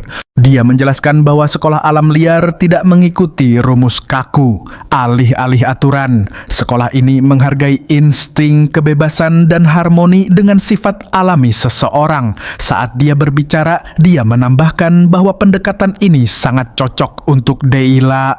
Kata-katanya membuat terkejut. Dia melanjutkan dengan mengatakan bahwa temperamennya secara alami selaras dengan jalan liar dan dikombinasikan dengan garis keturunan bangsawan. Hal itu memberinya dasar yang kuat. Dila membeku sejenak sebelum pipinya memerah. Dia ragu-ragu lalu bertanya apakah dia benar-benar percaya bahwa dia berbakat. Saat dia mengonfirmasi dengan tenang, kegembiraannya meledak. Dia melompat dari tempat duduknya, matanya bersinar dan dengan antusias bertanya apakah itu berarti dia adalah semacam jenius. Percakapan itu dengan cepat berubah menjadi perdebatan panas tentang apakah bakat saja cukup untuk menjadikan seseorang jenius sihir di luar ruangan. Raik mendengarkan suara mereka melalui pintu. Ekspresinya menggelap saat mendengarkan. Setelah jeda singkat, dia mendesis kesal dan berjalan pergi. pagi, jelas terganggu oleh kemajuan cepat saudarinya. Hari-hari berikutnya berlalu dalam kabut latihan yang tak henti-henti. Di dalam mansion dup lain, Day menerobos masuk ke kamar Derry suatu pagi dengan bangga menyatakan bahwa dia bisa memanggil Mana, tapi masih kesulitan mengendalikannya dengan benar. Pada kesempatan lain, dia menginterupsi dia saat makan siang hanya untuk menunjukkan sir tipe dingin yang baru dia bangun. Hari demi hari dia menariknya ke samping setiap kesempatan, bersemangat menunjukkan seberapa banyak dia telah berkembang. Suatu sore dia melihatnya duduk di bawah pohon membaca dengan tenang marah. Dia berlari menghampiri dan menuduhnya meninggalkan latihannya setelah memerintahkannya untuk tinggal di sayap mansion. Tanpa sedikit pun rasa bersalah, Derek menjebok. Itulah tepatnya mengapa dia membawa buku-buku itu. Tidak yakin, Dila menyatakan Bodi akhirnya berhasil membuat mananya mengalir dengan benar dan langsung menariknya bersih keras agar dia menyaksikan kemajuannya. Di tempat lain di mansion, Valerian berdiri di dekat jendela menunggu. Ketika pintu akhirnya terbuka dan Derek masuk, bangsawan itu mengundangnya untuk duduk. Setelah duduk, Valerian menanyakan tentang kemajuan Dayla. Derek menjawab jujur, dia telah membuat kemajuan yang mengesankan, tetapi menguasai bahkan satu mandra bintang pun akan membutuhkan waktu. Valerian mengangguk lalu menyebutkan bahwa ibunya akan kembali dari pertemuan minggu depan. Dia memperingatkan Derek bahwa ibunya sulit ditangani dan bahwa bangsawan umumnya tidak menyetujui orang biasa menduduki posisi penting. Derek mengakui peringatan itu dan bertanya apakah itu alasan dia dipanggil. Valerian diam sejenak, jelas memilih kata-katanya dengan hati-hati. Dia lalu mengungkapkan Buddy akan segera menjadi kepala rumah Duplain dan bahwa posisi tersebut membuat tanggung jawab yang besar. Dia berbicara tentang ketulusan penampilan dan betapa rumitnya hati manusia, kehilangan kesabaran. Derek memotong pembicaraan dan meminta dia untuk langsung ke intinya. Menggam tinjunya, Valerian akhirnya mengaku tentang masalah sebenarnya. Dengan nada kesal, dia mengelobo Dayla tidak lagi ingin menghabiskan waktu bersamanya. Jika terus belajar di bawah bimbingan seorang rakyat jelata yang tak dikenal, Valerian maju mendesak ibunya untuk tenang dan berhenti berdebat dengan ayahnya. Namun, Mea mengabaikannya sepenuhnya dan memerintahkannya untuk pergi, bersikeras bahwa masalah ini terlalu serius untuk dicampuri. Raik lalu angkat bicara mengalihkan arah perdebatan. Dia berkomentar bahwa pertanyaan sebenarnya bukanlah tentang status, melainkan apakah orang biasa itu benar-benar memiliki kemampuan untuk mengajar. Mea tersenyum mendengar kata-katanya, jelas merasa didukung.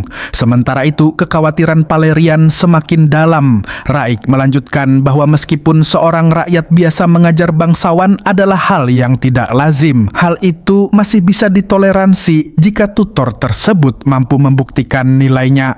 Dia pun mengusulkan untuk menguji Derek melalui duel sihir. Grenduk langsung menolak, memperingatkan putranya bahwa Derek adalah penyihir sejati. Raik mengerutkan kening kesal karena ditentang. Tidak mau menyerah, dia mengusulkan pendekatan lain, menguji Dayla sebagai gantinya.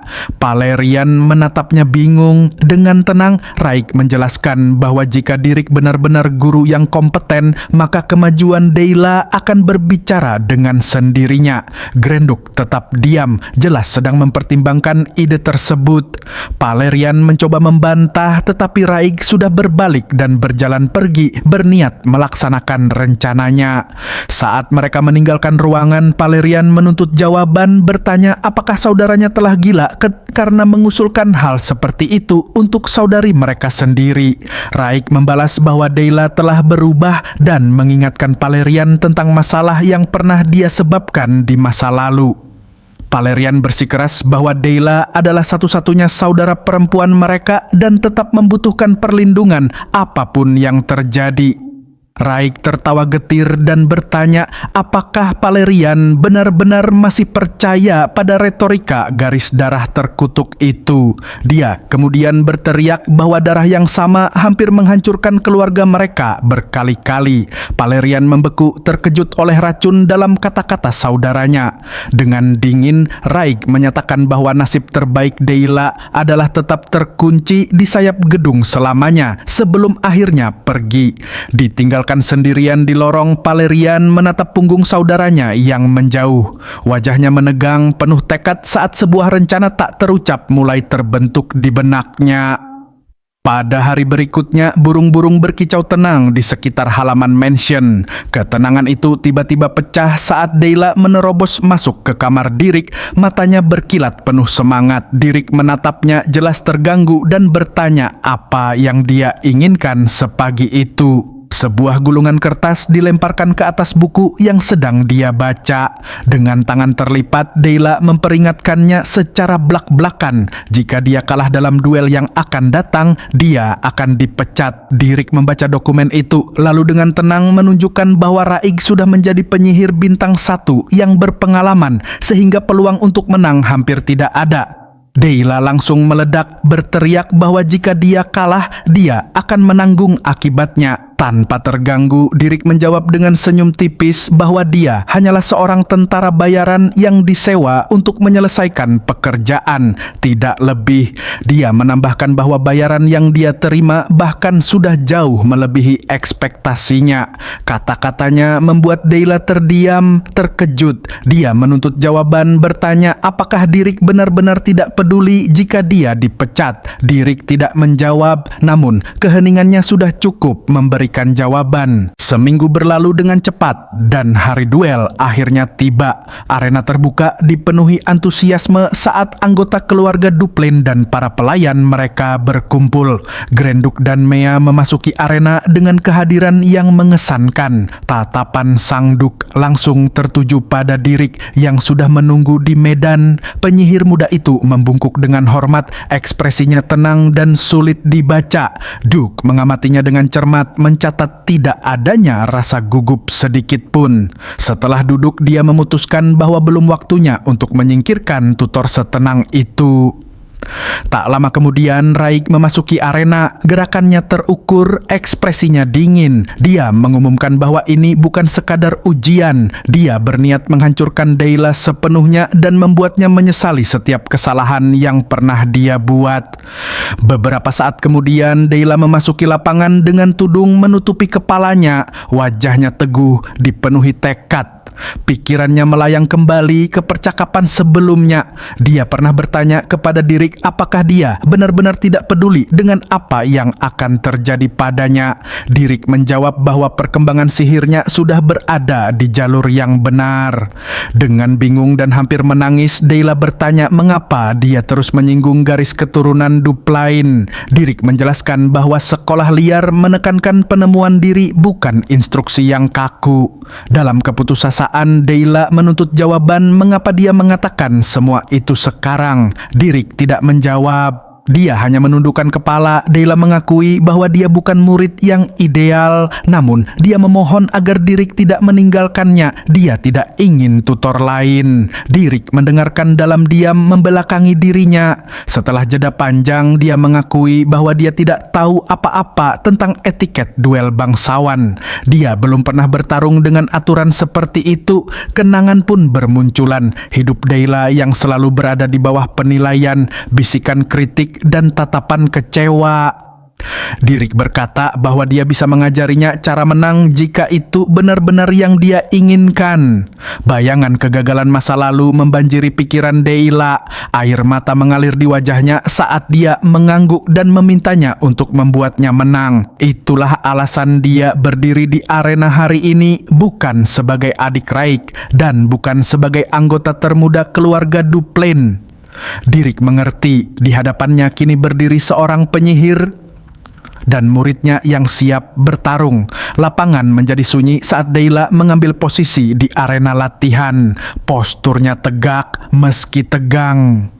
Seorang pelayan maju dan mengumumkan dengan suara tenang, kami akan menggunakan aturan latihan penyihir tingkat tinggi. Siapapun yang terlebih dahulu memicu lingkaran sihir pelindung Jenderal Salem akan dinyatakan kalah. Dengan itu, pertandingan dimulai. Mendengar pengumuman tersebut, Deyla mengangkat pandangannya. Matanya bertemu dengan Raik. Untuk sesaat, dunia seolah menyempit hanya pada pertukaran tatapan itu. Ekspresi Raik tetap terkendali, tetapi ada sesuatu yang tajam tersembunyi di balik matanya. Niat yang membuat insting Deyla bergetar memberi peringatan. Sinyal pun diberikan. Hampir seketika, kristal sihir yang tertanam di tepi arena aktif. Cahaya samar berkilauan menyebar seperti riak air. Garis-garis tak kasat mata melintas di udara membentuk lingkaran sihir pelindung milik Jenderal Salem. Itu adalah konstruksi sihir canggih yang dirancang untuk menetralkan kerusakan mematikan dan secara paksa menekan mana sebelum dapat menyebabkan cedera fatal.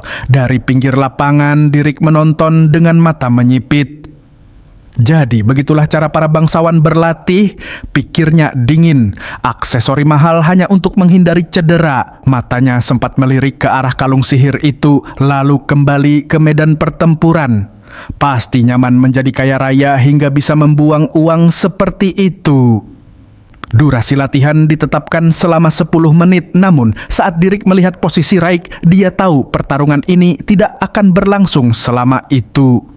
Raik tidak berniat memperpanjangnya. Raik mengangkat satu tangan. Mana ungu pekat berkumpul di telapak tangannya. Saat dia mulai mengucapkan mantra, energi itu berputar liar, mengerut menjadi massa tajam dan tidak stabil yang berderak karena tekanan. Udara di sekitarnya seolah bergetar di bawah bebannya. Deyla mendongak. Alisnya berkerut saat tekanan kekuatan itu menyapu tubuhnya. Intensitas mentah mana tersebut membuat dadanya sesak. Mata Raik mengeras. Cahaya ungu meledak saat energi itu mengambil bentuk. Maaf, pikirnya dingin, tapi aku butuh kau kembali ke aneks.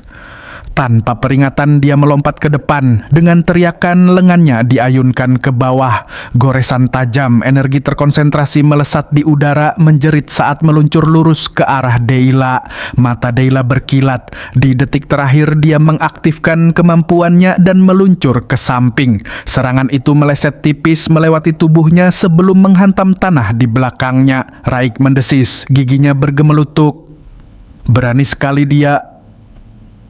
Dia tidak memberi jeda. Serangan lain muncul, lalu satu lagi, dan satu lagi. Deyla terus mundur, menjaga jarak sambil tetap fokus pada gerakan lawannya. Setiap langkahnya presisi dan terukur. Dia menolak untuk panik. Dari pinggir arena, Dirik mengamati setiap pertukaran dengan mata kritis.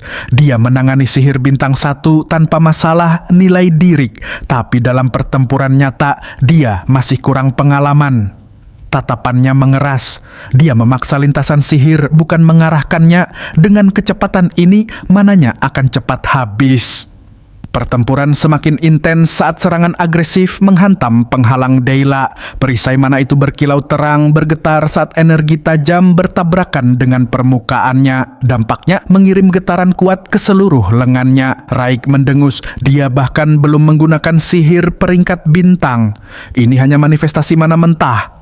Ejeknya, apa kau benar-benar berpikir bisa memblokirku dengan sesuatu seperti itu? Cahaya ungu kembali meledak. Kali ini 3 bola energi padat terbentuk di tangannya, masing-masing berdenyut dengan kekuatan yang tidak stabil. Auranya semakin kuat menekan medan pertempuran seperti badai. Jika ini hanya trik, kata Raik dingin, aku akan menghancurkannya dengan kekuatan murni. Dia mengangkat tangannya. Coba blokir ini, Deyla. Di balik perisai, Deyla menatap ke atas. Massa energi yang menggantung di udara terasa mengerikan, seolah mampu menelannya hidup-hidup. Jantungnya bergemuruh di telinganya. Tiba-tiba suara Dirik bergema dalam ingatannya. Ingat ini, Lady Day. Bayangannya muncul jelas di benaknya, berdiri tegak, mata tajam, ekspresi tak tergoyahkan. Prajurit bayaran tidak bertarung seperti bangsawan, katanya. Mereka tidak percaya pada keadilan atau kehormatan dalam pertempuran. Tujuan mereka hanyalah kemenangan. Suara itu kasar tapi jujur. Ini bukan pertarungan yang adil. Bahkan jika kau menang, kau mungkin tetap akan dikritik. Napas Dayla mulai tenang saat kenangan itu terulang. Meski begitu, kau masih bisa memilih akhir di mana kau menang. Rasa takutnya perlahan memudar digantikan oleh tekad yang membara. Kenangan lain muncul. Apakah kau benar-benar baik-baik saja dengan itu? Tanya Dirik, tatapannya menembus. Tentu saja, teriak Dayla tanpa ragu. Kenangan itu hancur dan dia kembali ke kenyataan. Matanya menajam saat mana mengalir deras melalui tubuhnya. Raik tidak memberinya waktu untuk pulih. Serangannya datang bertubi-tubi, presisi, cepat, dan tanpa ampun. Di antara para tentara bayaran, pikir Dayla, ada yang menang meski lebih lemah. Dia sedikit mengangkat pandangannya. Mereka tidak berduel, mereka bertarung. Raik terus menyerang, berusaha mempertahankan ritme. Satu serangan tajam melintas di samping Dayla. Tekanan anginnya begitu kuat, nyaris melukainya. Dia menghindar tepat waktu. Dengan bertarung, mereka mengendalikan medan dan waktu. Dayla memaksa dirinya untuk tetap tenang. Alih-alih terus mundur, dia tiba-tiba merendahkan tubuhnya dan menjatuhkan diri ke tanah. Mereka menggunakan setiap metode untuk menang. Serangan lain meluncur ke arahnya. Mereka tidak pernah menyia-nyiakan satu kesempatan pun. Hantaman berikutnya menghantam perisainya lagi. Kali ini retakan mulai menyebar cepat di permukaannya. Perisai itu bergetar hebat, hampir runtuh. Keringat dingin mengalir di punggung Dayla. Ini semakin buruk, bisiknya dengan gigi terkatup. Suara Raik memotong ketegangan. Permainan sudah berakhir. Dia melompat ke depan dalam sekejap. Dayla membeku saat serangan itu mendekat. Boom! Ledakan dahsyat mengguncang tanah, batu-batu hancur, dan debu tebal membumbung menelan seluruh arena. Dirik berdiri kaku, matanya terpaku pada arena yang tertutup asap. Dayla, teriak para pelayan dari tribun. Ibu Dayla langsung berdiri, kepanikan terpancar jelas di wajahnya. Dayla, serunya lalu berbalik tajam ke arah pelayan. Apa yang kalian lakukan? Hentikan lingkarannya sekarang. Dia terluka. Suara suaminya memotong kepanikannya. Duduk. Nada sang duke tegas dan penuh perintah. Tatapannya tidak pernah lepas dari arena. Ini belum berakhir. Tapi kau melihatnya sendiri, protes istrinya. Dia jelas terkena. Lingkaran sihir Jenderal Phantom belum aktif. Potongnya tajam. Dia mengembuskan napas perlahan, matanya menyipit. Lalu dia melirik ke arah Dirik. Pemuda itu bahkan tidak berkedip, seolah sudah mengantisipasi hasil ini sejak awal. Di arena, Raik menatap tanah yang masih berasap. Kebingungan melintas di wajahnya. Dia seharusnya terkena, gumamnya. Lalu kenapa lingkarannya tidak aktif? Kemana dia pergi? Matanya tiba-tiba melebar. Sebuah kristal energi tajam meledak dari tanah di sampingnya. Raik nyaris terkena. Dia melompat mundur sambil mengumpat. Jantungnya berdegup kencang saat menyadari, serangan itu datang dari bawah platform. Kalau aku meninggalkan platform, itu dihitung sebagai kekalahan. Pikirnya cepat. Dia ragu sejenak. Pandangannya melirik ke arah pelayan. Apakah berada di bawah platform tidak dihitung sebagai meninggalkan arena?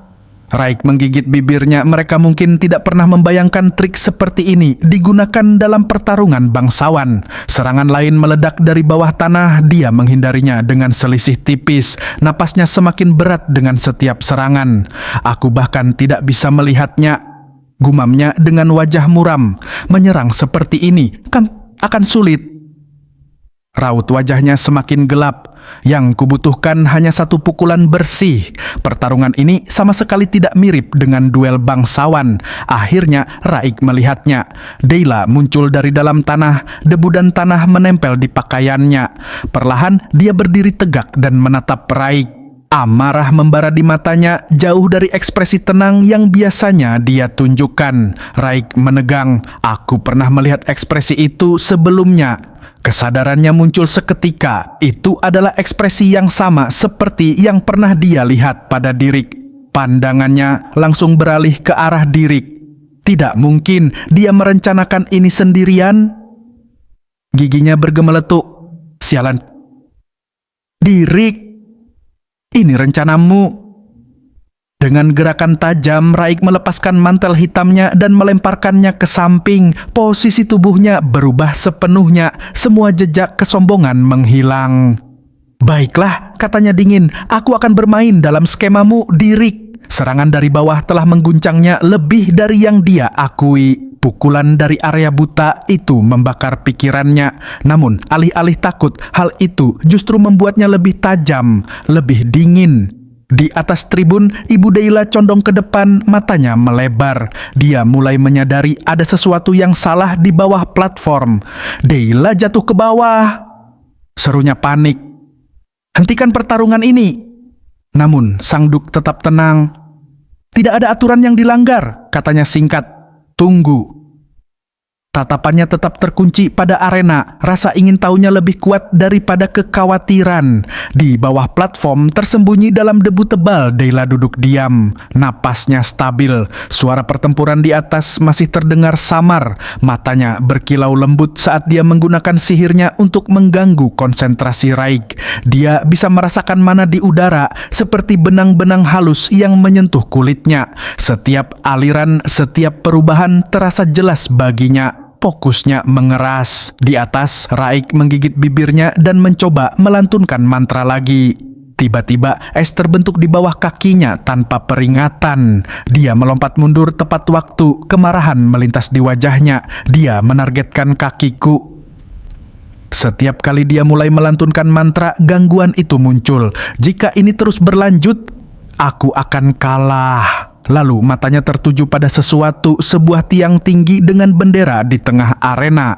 Sebuah ide langsung terbentuk. Di bawah platform, Deila merasakan aliran mana tiba-tiba berhenti. Dia menghentikan mantranya.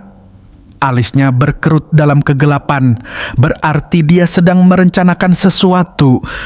Dia bersiap. Apapun yang dia lakukan selanjutnya, aku akan menyerang saat dia mulai melantunkan mantra lagi. Di atas arena, para pelayan mulai berteriak gugup saat Raik tiba-tiba memanjat tiang itu. Semakin tinggi dia naik, jarak di antara mereka semakin jauh. Dari ketinggian itu, kemampuan indera Deila mulai melemah. Raik menyadarinya. Dia tidak akan bisa mendeteksiku dari sana. Mantra jarak jauh tidak akan efektif dalam kondisi ini. Jadi dia memilih cara lain. Dia mengumpulkan mana langsung ke telapak tangannya. Cahaya biru menyala di sekitarnya seperti badai yang sunyi. Tanpa mantra, tanpa napas terbuang, dia akan menghancurkan seluruh platform dengan satu pukulan. Energi itu mengeras menjadi panah bercahaya dan melesat ke bawah. Ia menghantam dasar tiang dengan dentuman keras. Di pinggir, Derek menonton dengan tenang. Ekspresinya tak terbaca. Kayu itu retak, tiang itu bergetar lalu miring. Raik melompat menjauh tepat saat tiang itu runtuh. Platform itu hancur berkeping-keping akibat benturan. Debu meledak ke atas dalam awan tebal yang menelan segalanya. Ibu Deila berteriak memanggil nama Rai dengan ketakutan. Rai mendarat keras di tanah, menutup mulutnya saat debu memenuhi udara. Ia batuk, matanya perih menembus kabut. Ia melihat Deila berdiri hanya beberapa meter jauhnya, sepenuhnya tertutup debu abu-abu. Pandangannya nyaris tak jelas. Deila juga batuk, tersesat dalam awan debu. Raik segera mengangkat tangannya. Panah-panah terbentuk dan melesat ke depan, menembus debu seperti kilat. Di detik terakhir, Deira merasakannya. Ia berbalik tajam dan mencoba melempar, tetapi mananya terlepas dari genggamannya. Sebuah garis tipis darah muncul di dahinya. Saat energi menyentuh kulitnya, ia memaksa tubuhnya ke samping dan panah itu meleset tipis. Rai menyiapkan serangan lain. Ia memiliki keunggulan di jarak dekat. Satu panah lagi dan semuanya akan berakhir. Deila berlari menjauh darinya. Ia mengejar, mengumpulkan mana lagi. Namun sebelum pikirannya selesai, Deila muncul dari sisi butanya. Kaki kirinya menendang dada Rai dengan sisa tenaga yang dimilikinya. Matanya melebar karena terkejut saat benturan itu membuat udara terhempas dari paru-parunya. Ia jatuh berlutut memegang dadanya. Rasa sakit menyebar tajam ke seluruh tubuhnya. Jila tidak ragu. Ia mengambil segenggam debu dan melemparkannya langsung ke mata Rai. Rai berteriak buta. Amarahnya membara lebih panas daripada rasa sakit. Sementara ia berusaha membersihkan penglihatannya, Della melompat kembali ke tanah yang hancur. Ketika Rai akhirnya membersihkan debu dari matanya, ia menatap tak percaya. Tendangan, pasir, apapun yang bisa digunakan, lalu pergi. Della hampir kehabisan mana, namun ia menolak untuk berhenti. Ia bertarung dengan segala yang dimilikinya. Meskipun tahu peluangnya tipis, perlahan ia memaksakan dirinya untuk berdiri. Pertarungan ini dimaksudkan untuk membuktikan nilainya. Sebagai saudaranya, Rai akan menjawab tekad itu dengan tekadnya sendiri. Matahari telah naik tinggi di langit siang, cahayanya jatuh keras dan terang di atas arena yang hancur. Dilla menekan tangannya ke dahinya, berusaha menghentikan pendarahan. Ketika ia menarik tangannya, darah masih mengalir di wajahnya dan menetes ke tanah. Penglihatannya kabur sejenak, lalu sebuah kenangan muncul. Suara Dirik bergema di benaknya. Mata adalah cat, penyihir adalah kuasnya. Kumpulkan cat yang bebas dan bentuklah menjadi gambar. Ia ingat malam ketika Dirik menunjukkan padanya bagaimana mana mengalir lembut ke langit, mengusir kegelapan agar orang lain bisa melihat. Kembali ke masa kini, Dilla menutup matanya. Ia fokus bukan pada ketakutan, bukan pada rasa sakit, tetapi pada aliran di sekitarnya. Perlahan, mana itu merespons. Ia melingkupi tubuhnya seperti perisai tipis. Semakin ia membayangkannya sebagai cat untuk kuasnya, semakin stabil alirannya. Dia mengumpulkan setiap tetes terakhir ke dalam tangannya. Ia bisa merasakannya di ujung jari, siap untuk mengambil bentuk. Sebuah lingkaran sihir besar menyebar di bawah kakinya, bersinar terang di atas tanah yang hancur. Dari sana, sebuah tombak es tajam muncul di sampingnya. Para pelayan terkejut. Ibu Della terengah-engah. Satu bintang bersinar di hadapannya. Raik merasa sedikit cemas. Tombak es.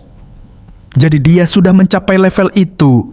Ia segera mengumpulkan mananya sendiri, membentuk beberapa panah sekaligus. Meski begitu, ia yakin masih satu langkah di depan. Jika ia menyerang terlebih dahulu, ia akan menang. Mereka bergerak pada saat yang sama.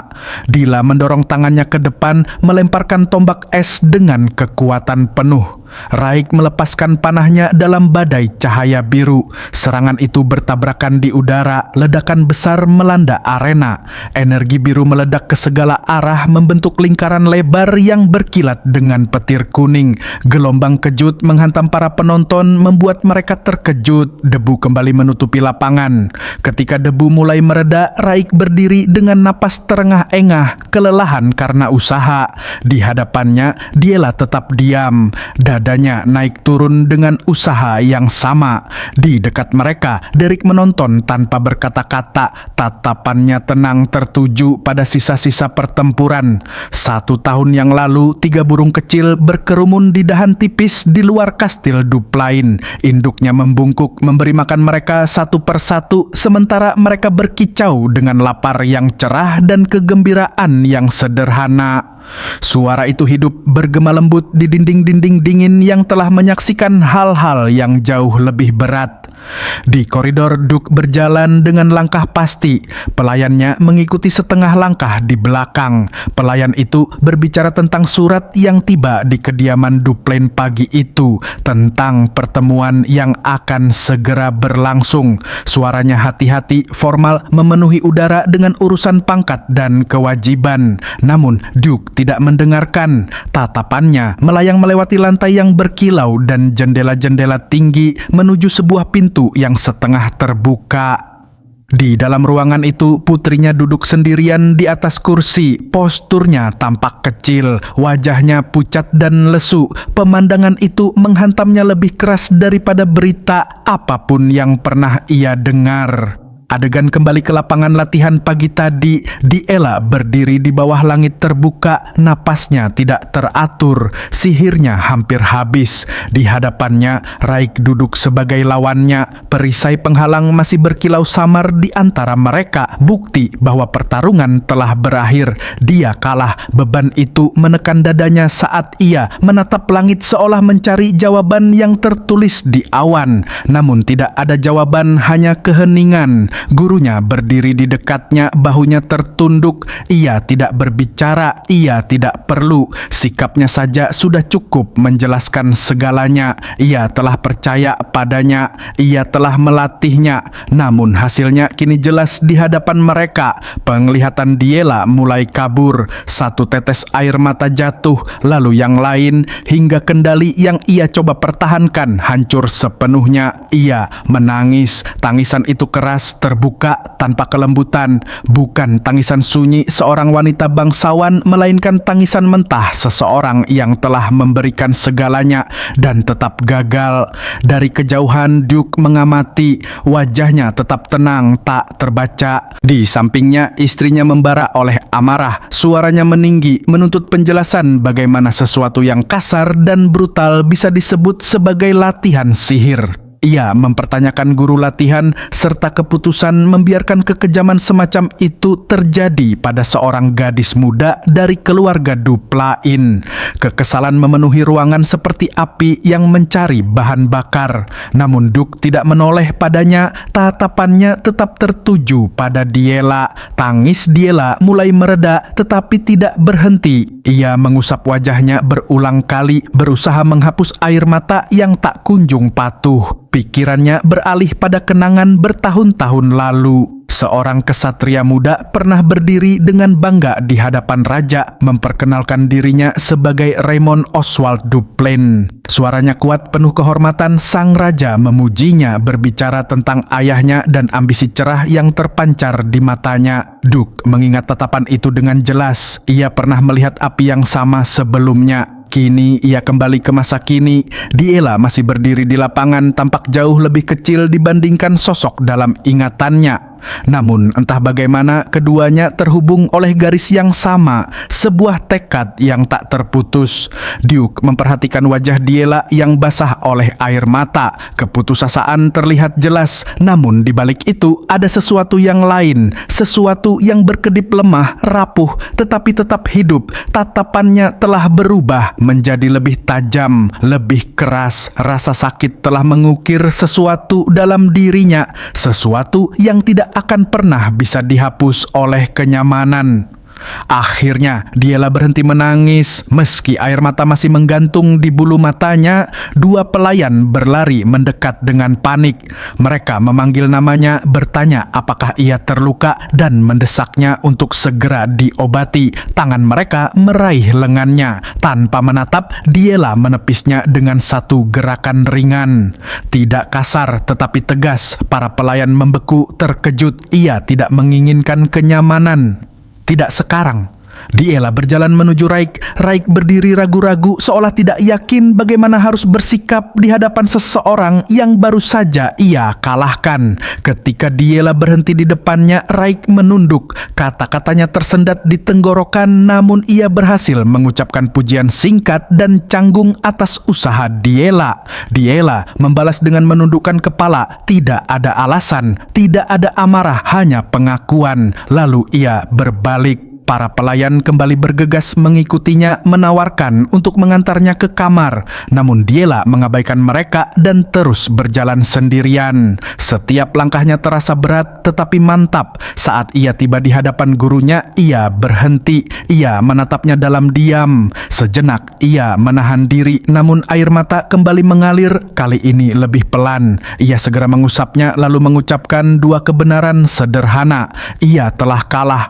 Dan ia menyesal. Derek menatap Diela dalam-dalam. Kemudian ia melangkah maju dan meletakkan tangannya dengan mantap di bahu gadis itu. Genggamannya kuat, tidak lembut tetapi menenangkan. Ia berkata bahwa semuanya baik-baik saja. Kekalahan bukanlah akhir. Kekecewaan bukanlah rasa malu. Itu adalah bahan bakar. Jika dimanfaatkan dengan benar, itu akan membuatnya bangkit lebih tinggi dan menjadi jauh lebih kuat. Suaranya tidak mengandung belas kasihan, hanya keyakinan, dan kata-kata itu menghantam Diela lebih keras daripada kekalahan itu sendiri. Sesuatu di dalam dirinya pecah lagi. Ia berteriak lebih keras dari sebelumnya.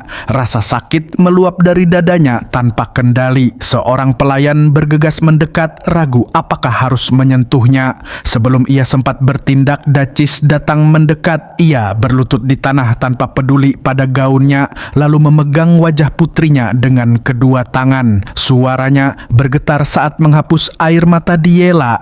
Ia berbisik bahwa ia tak percaya anaknya harus mengalami hal sekejam ini. Ia memanggilnya bayi. Gadis kecilnya yang berharga, seolah-olah Diela masih cukup kecil untuk bersembunyi di balik roknya. Diela menatap ibunya dengan mata kabur dan memanggilnya dengan lembut. Dacis langsung memeluknya erat, berulang kali mengatakan bahwa semuanya baik-baik saja sekarang, bahwa semuanya akan baik-baik saja. Ia mendesaknya untuk menerima perawatan dan beristirahat. Air mata kembali menggenang di mata Diela. Namun kali ini ia menahannya. Ia memaksakan diri berdiri tegak. Ia tidak akan menangis lagi di depan semua orang. Dengan para pelayan mengelilinginya, ia akhirnya membiarkan dirinya dibawa pergi. Dacis tetap berlutut beberapa saat setelah itu. Baru ketika putrinya benar-benar menghilang dari pandangan, ketenangannya retak. Ia menutup mulutnya dengan sapu tangan dan menangis pelan.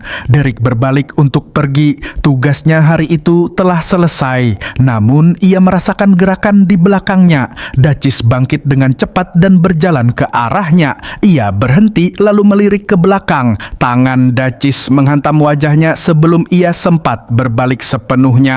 Suara tamparan itu tajam. Dacis memanggilnya kasar, menuntut tahu apakah ia mengerti apa yang telah ia lakukan. Derek tidak membela diri. Ia tidak mengangkat tangan. Ia hanya diam, menerima.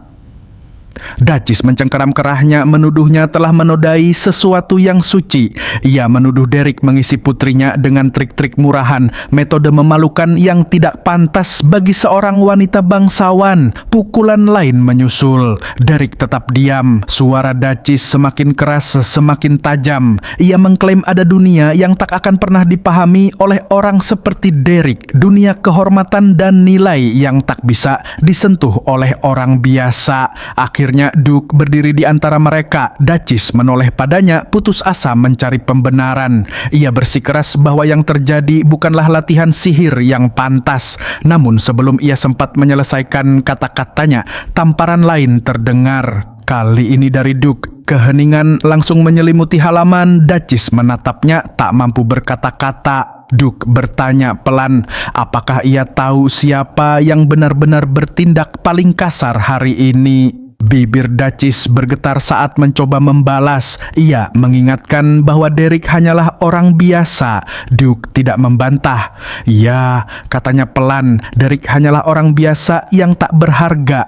Namun, ia juga guru putri mereka. Apa ada orang tua di dunia ini yang memperlakukan guru anaknya seperti itu? Suaranya berat. Tidak keras, tetapi jauh lebih menghantam daripada teriakan apapun. Derek tetap diam, menundukkan pandangan tanpa keluhan. Duke kemudian berdiri di hadapannya dan menundukkan kepala. Ia meminta maaf atas nama istrinya. Ia berkata bahwa setiap orang memiliki cara masing-masing untuk mencintai anaknya. Derek menatapnya sejenak, lalu menjawab singkat bahwa semuanya baik-baik saja. Tidak lebih. Duke kembali berdiri tegak, lalu ia berkata bahwa mereka memiliki sesuatu yang perlu dibicarakan secara pribadi. Duke memerintahkannya untuk mengikuti ke ruang audiensi. Bersama-sama mereka berjalan kembali ke kastil. Langkah kaki mereka bergema di lorong-lorong batu. Di belakang mereka, Dacis hanya menatap. Amarah masih membara di dadanya, namun ia tidak berkata apa-apa. Di dalam ruang kerjanya, Duke duduk di balik meja dan mengangkat pena. Kertas-kertas telah disiapkan di depannya. Ia berbicara dengan tenang, mengatakan bahwa sang guru telah mendidik Diela dengan baik. Sebagai tuan tanah, ia harus memberikan hadiah yang pantas. Pangkat tertinggi yang dapat diberikan kepada seorang rakyat biasa bukanlah sesuatu yang diberikan dengan mudah. Tinta menyentuh kertas perkamen saat ia mulai menulis. Kemudian Ia mengangkat pandangannya dan bertanya langsung, apakah pria itu menginginkan sihir bintang 3? Ekspresi Derek berubah sedikit, rasa terkejut melintas di wajahnya sebelum berubah menjadi sesuatu yang lebih dalam. Matanya yang merah gelap menatap Duke dengan tenang. Duke mengamatinya dengan saksama. Ia berpikir bahwa pria ini memahami dirinya dengan sangat baik, mungkin bahkan lebih baik daripada dirinya sendiri. Ini bukan sekadar instruktur biasa. Ini adalah seorang penyihir bintang 5, seorang duke besar yang mampu mengenali bakat dan ambisi saat melihatnya. Kesempatan telah diletakkan di atas meja dan ketika peluang muncul, itu harus diambil. Wajah Derek mengeras oleh tekad, suaranya rendah, hampir pelan tetapi tegas. Ya, Yani menginginkannya. Percakapan berlanjut di ruang kerja Duke. Udara terasa tenang terkendali. Duke berbicara lebih dahulu. Guru itu telah membimbing Diela dengan baik dalam sihir bintang 1, itu jelas. Namun di masyarakat elit Ebelestin tingkat itu tidak cukup untuk bertahan hidup. Suaranya datar, tidak kasar, tetapi cukup tegas untuk menutup ruang perdebatan. Derek mendengarkan dengan saksama, berdiri tegak tanpa menurunkan kewaspadaannya. Ketika gilirannya berbicara, ia menjawab bahwa ada banyak orang berbakat di Duplen yang dapat melanjutkan bimbingan Lady Diela. Sekarang, setelah ia memahami aliran sihir, perkembangannya akan menjadi cepat. Ia tidak berbicara dengan kesombongan, hanya dengan logika. Duke segera membalas, apa yang dibutuhkan putrinya bukanlah sekadar instruktur yang mengajarkan mantra. Ia membutuhkan seorang guru. Kata itu memiliki bobot yang berbeda. Setetes tinta jatuh dari pena Duke. Ia melipat tangannya dan menatap langsung ke arah Derek. Sebagai seorang rakyat biasa, katanya, Derek menyimpan ambisi yang jauh lebih besar daripada yang seharusnya ia miliki. Derek tetap diam. Sejujurnya, Duke jarang berbicara sepanjang ini kepadanya sebelumnya. Namun kini, setiap kata terasa seperti menusuk langsung ke inti. Duke melanjutkan, apakah Derek mengerti betapa menghina ambisi itu di mata para bangsawan? Pikiran semacam itu saja sudah cukup untuk memicu kebencian. Ia bersedia mengabaikannya. Derek menundukkan kepala sedikit. Dalam benaknya, ia mengakui kebenaran itu. Duke tahu. Ia tahu bahwa Derek menargetkan lebih dari sekadar sihir bintang 3 menuju bintang 4 bahkan lebih tinggi. Kesadaran itu membuat sosok Duke terasa semakin menakutkan. Duke kembali menulis lalu berkata dengan tenang, jika Derek benar-benar menerima jalan itu, ia tidak bisa tinggal di tempat seperti ini terlalu lama. Ia sudah siap untuk pergi.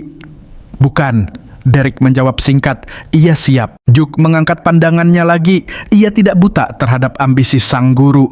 Meski begitu, Derek harus tetap mengajar Diela untuk sementara waktu. Lalu Duke menyebutkan ranah tertinggi yang diizinkan bagi seorang rakyat biasa. Derek mendengarkan dengan lebih saksama dari sebelumnya. Akhirnya, Duke bertanya secara langsung, apakah kau menginginkan sihir bintang 3? Derek tidak ragu. Iya. Adegan berpindah. Derek memasuki perpustakaan kediaman. Rak-rak buku memenuhi ruangan dari dinding ke dinding. Ia mengambil sebuah buku dan membukanya, membalik halaman demi halaman dengan perlahan. Bagi banyak orang, mendapatkan satu buku mantra bintang 2 saja bisa menghabiskan seumur hidup. Namun di sini, setiap rak dipenuhi buku mantra bintang 3. Dengan begitu banyak pengetahuan terkumpul di satu tempat, ada lebih dari cukup alasan untuk tinggal lebih lama di kediaman ini. Jika Pelin tahu, dia pasti akan marah besar. Bayangan singkat tentang Pelin yang sedang minum bir di bar terlintas di benaknya. Keesokan paginya, langit cerah dan terbuka. 2 burung terbang bebas di bawah sinar matahari. Diela mendekati Derek. Ia tampak sedikit malu, tetapi ada kilauan kebanggaan di wajahnya yang tak bisa disembunyikan. Setelah berdeham pelan, ia berkata bahwa dirinya sekarang adalah penyihir penyihir bintang 1. Derek yang sedang duduk membaca menjawab dengan tenang bahwa seseorang bisa disebut penyihir bintang 1 bahkan jika ia baru sekali menggunakan sihir bintang 1. Diela tersenyum bangga mendengar itu, namun tak lama kemudian ia menyadari bahwa Derek tidak benar-benar memperhatikannya.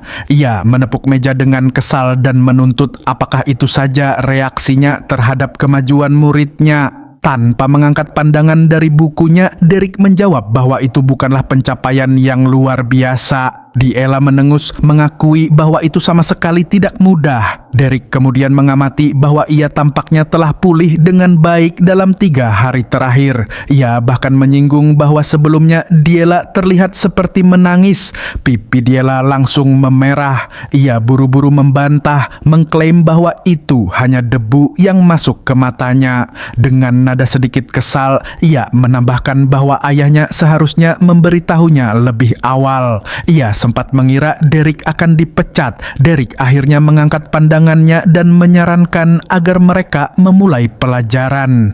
Ia mengatakan bahwa Diela berkembang dengan cepat, jadi ia akan segera mempelajari mantra bintang 1 lainnya.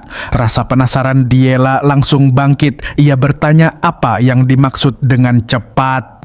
Derek menjelaskan bahwa pertumbuhannya tidak biasa. Jarang ada seseorang yang bisa menggunakan sihir bintang 1 secepat itu setelah manifestasi.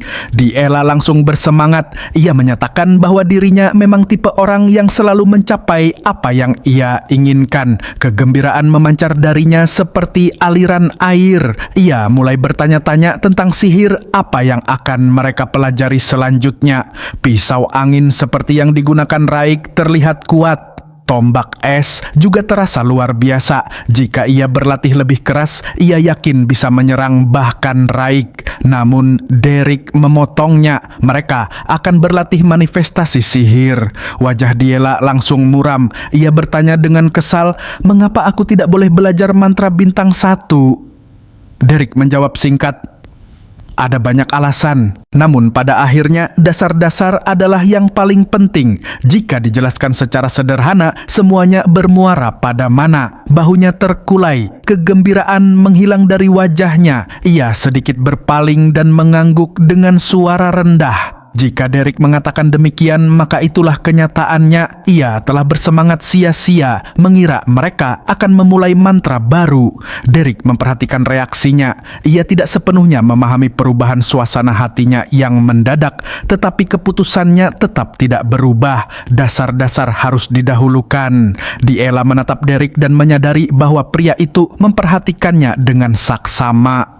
Tatapannya tidak berpaling. Ia mengernyit sedikit dan bertanya mengapa Derek menatapnya seperti itu. Apakah ada sesuatu di wajahnya? Derek segera menggeleng. Ia berkata bahwa ia hanya terkejut melihat Diela mendengarkan dengan begitu patuh. Semburat merah muda langsung menyebar di pipi Diela. Ia memalingkan wajahnya dan protes, menanyakan apa sebenarnya yang dipikirkan Derek tentang dirinya. Ia bersikeras bahwa sejak awal ia selalu menghormati kata-katanya. Derek mengulang kalimat itu dengan sedikit ketidakpercayaan. Sejak awal, dengan tenang ia mengingatkan bahwa pada pertemuan pertama, Diela pernah menuangkan air kotor ke kepalanya 2 kali. Kenangan itu langsung menusuk harga diri Diela. Bahunya kembali turun. Dengan suara pelan ia bertanya, "Kau masih mengingatnya?" Derek menjawab singkat, sulit untuk melupakannya. Rasa malu menghantamnya dengan keras. Untuk menghindarinya, Diela tiba-tiba tertawa paksa dan menatap langit. Cuacanya indah dan manifestasi sihir terdengar menarik. Kita sebaiknya segera berlatih. Ia terus mengulang betapa menariknya latihan itu. Suaranya terdengar sedikit terlalu ceria. Derek memahami perubahan topik tersebut. Ia tahu Diela sedang berusaha menyelamatkan harga dirinya, namun ia tidak menunjukkannya. Ia hanya membiarkannya. Senyum tipis sempat melintas di wajahnya, tetapi ia tidak berkata apa-apa dan melanjutkan pelajaran seolah-olah tidak terjadi apa-apa. Saat malam tiba, cahaya bulan menyelimuti kastil dengan kilauan perak. Diela berbaring telentang di lapangan latihan, kelelahan setelah berjam-jam berlatih. Napasnya berat, dadanya naik turun cepat dan keringat menempel di rambutnya. Derek tetap berdiri tenang dan terkendali. Ia berkata dengan santai bahwa mulai sekarang ia akan menjadi jauh lebih sibuk. Diela mengembuskan napas panjang dan memaksakan diri untuk duduk. Ia kemudian mengakui bahwa mulai minggu depan ia akan mengikuti kelas etiket dan pendidikan umum. Suaranya terdengar ragu. Ia bertanya, apakah itu seharusnya dianggap hal yang baik? Ia telah mempelajari sihir bintang 1 dan sekarang akan menerima pendidikan bangsawan yang sesungguhnya. Namun Derek tidak langsung menjawab. Ia justru menatap langit. Diela lalu bertanya balik, apakah Derek benar-benar berpikir ia bahagia dengan semua itu? Ia mulai menyebutkan satu persatu pelajaran yang harus diikutinya. Etiket, bangsawan dasar, bahasa asing, geografi, sejarah, botani, piano, hingga menjahit. Ia tidak mengerti mengapa harus mempelajari semuanya. Ia bahkan bertanya-tanya bagaimana Aiselin bisa melewati semua itu dan tetap berdiri dengan anggun di tengah masyarakat elit Ebel Lestin. Derek menjawab dengan sederhana, itulah sebabnya Aiselin disebut bunga duplain. Diela menurunkan suaranya dan mengaku bahwa ia hanya ingin belajar sihir. Derek lalu menyuruhnya untuk melakukannya saja. Duke telah mempekerjakannya, jadi mereka memiliki cukup kebebasan. Diela ragu. Ia tidak yakin mereka benar-benar memiliki waktu sebanyak itu. Derek bertanya dengan tenang apakah ada seseorang yang bisa mengusirnya sekarang. Diela menoleh padanya dan tersenyum tipis. Ia mengatakan bahwa ayahnya telah mengakuinya, tetapi ibunya bukan tipe orang yang akan menerima hal itu dengan tenang. Derek bertanya mengapa Duchess ingin mengusirnya. Diela menjelaskan bahwa ibunya kemungkinan besar takut. Ia khawatir Diela akan menjauh dari martabat bangsawan jika terus belajar darinya. Bahkan pada hari itu Diela sudah dianggap kurang memiliki keanggunan yang diharapkan dari seorang bangsawan. Derek mendengarkan tanpa bereaksi. Lalu ia berkata singkat, itu bukan hal yang istimewa. Diela tidak mengerti. Derek kemudian mengatakan bahwa membungkam ibunya tidaklah sulit. Mereka hanya perlu menghilangkan alasannya. Makna kata-kata itu belum sepenuhnya terserap di benak Diela. Keesokan paginya, sinar matahari memenuhi lorong-lorong kastil. Duchess duduk sendirian, gelisah. Ia terus bertanya-tanya bagaimana putrinya bisa berakhir dengan guru yang menurutnya tidak pantas. Dalam imajinasinya, Derek membawa Diela ke jalanan gelap, mengajarkannya kebiasaan kasar seorang tentara bayaran. Ia membayangkan Diela menculik orang sambil dengan bangga mengikuti perintahnya. Dalam bayangan lain, Diela menerobos ke tengah kalangan bangsawan sambil menyeret seekor babi hutan tertawa keras, sementara para bangsawan berteriak ketakutan. Gambaran-gambaran absurd itu membuat kepalanya pusing. Ia menekan pelipisnya dan menghela napas panjang. Meskipun suaminya telah mengakui pria itu, ia tetaplah nyonya rumah di kediaman ini. Ia akan menemukan cara untuk mengusirnya. Duchess berjalan keluar, masih tenggelam dalam pikirannya hingga ia melihat Diela berdiri di depannya. Ia memanggil nama putrinya dengan terkejut. Untuk sesaat, ia teringat pada gadis kecil yang dulu berlari ke pelukannya dengan senyum cerah. Air mata mulai menggenang di matanya. Namun gadis di hadapannya kini berbeda. Diela berdiri dengan tenang dan anggun. Ia menyapa ibunya dengan sopan, lalu bertanya apakah ibunya telah beristirahat dengan baik. Perubahan yang begitu mendadak membuat Duchess terdiam. Diela melanjutkan dengan lembut meminta maaf karena tidak bisa meninggalkan sayap kediaman sementara ia masih dalam masa pemulihan. Ia mengatakan bahwa ia ingin berbicara lebih lama, tetapi pagi itu ia memiliki pelajaran piano dan jadwal pendidikan umum yang padat. Duchess hanya bisa mengangguk. Ia kemudian bertanya apakah pelajaran etiket Diela sudah dimulai. Diela tersenyum tenang dan menjawab bahwa pelajaran itu akan dimulai minggu depan dan ia menantikannya. Mendengar itu, Duchess merasa gelisah sekaligus lega.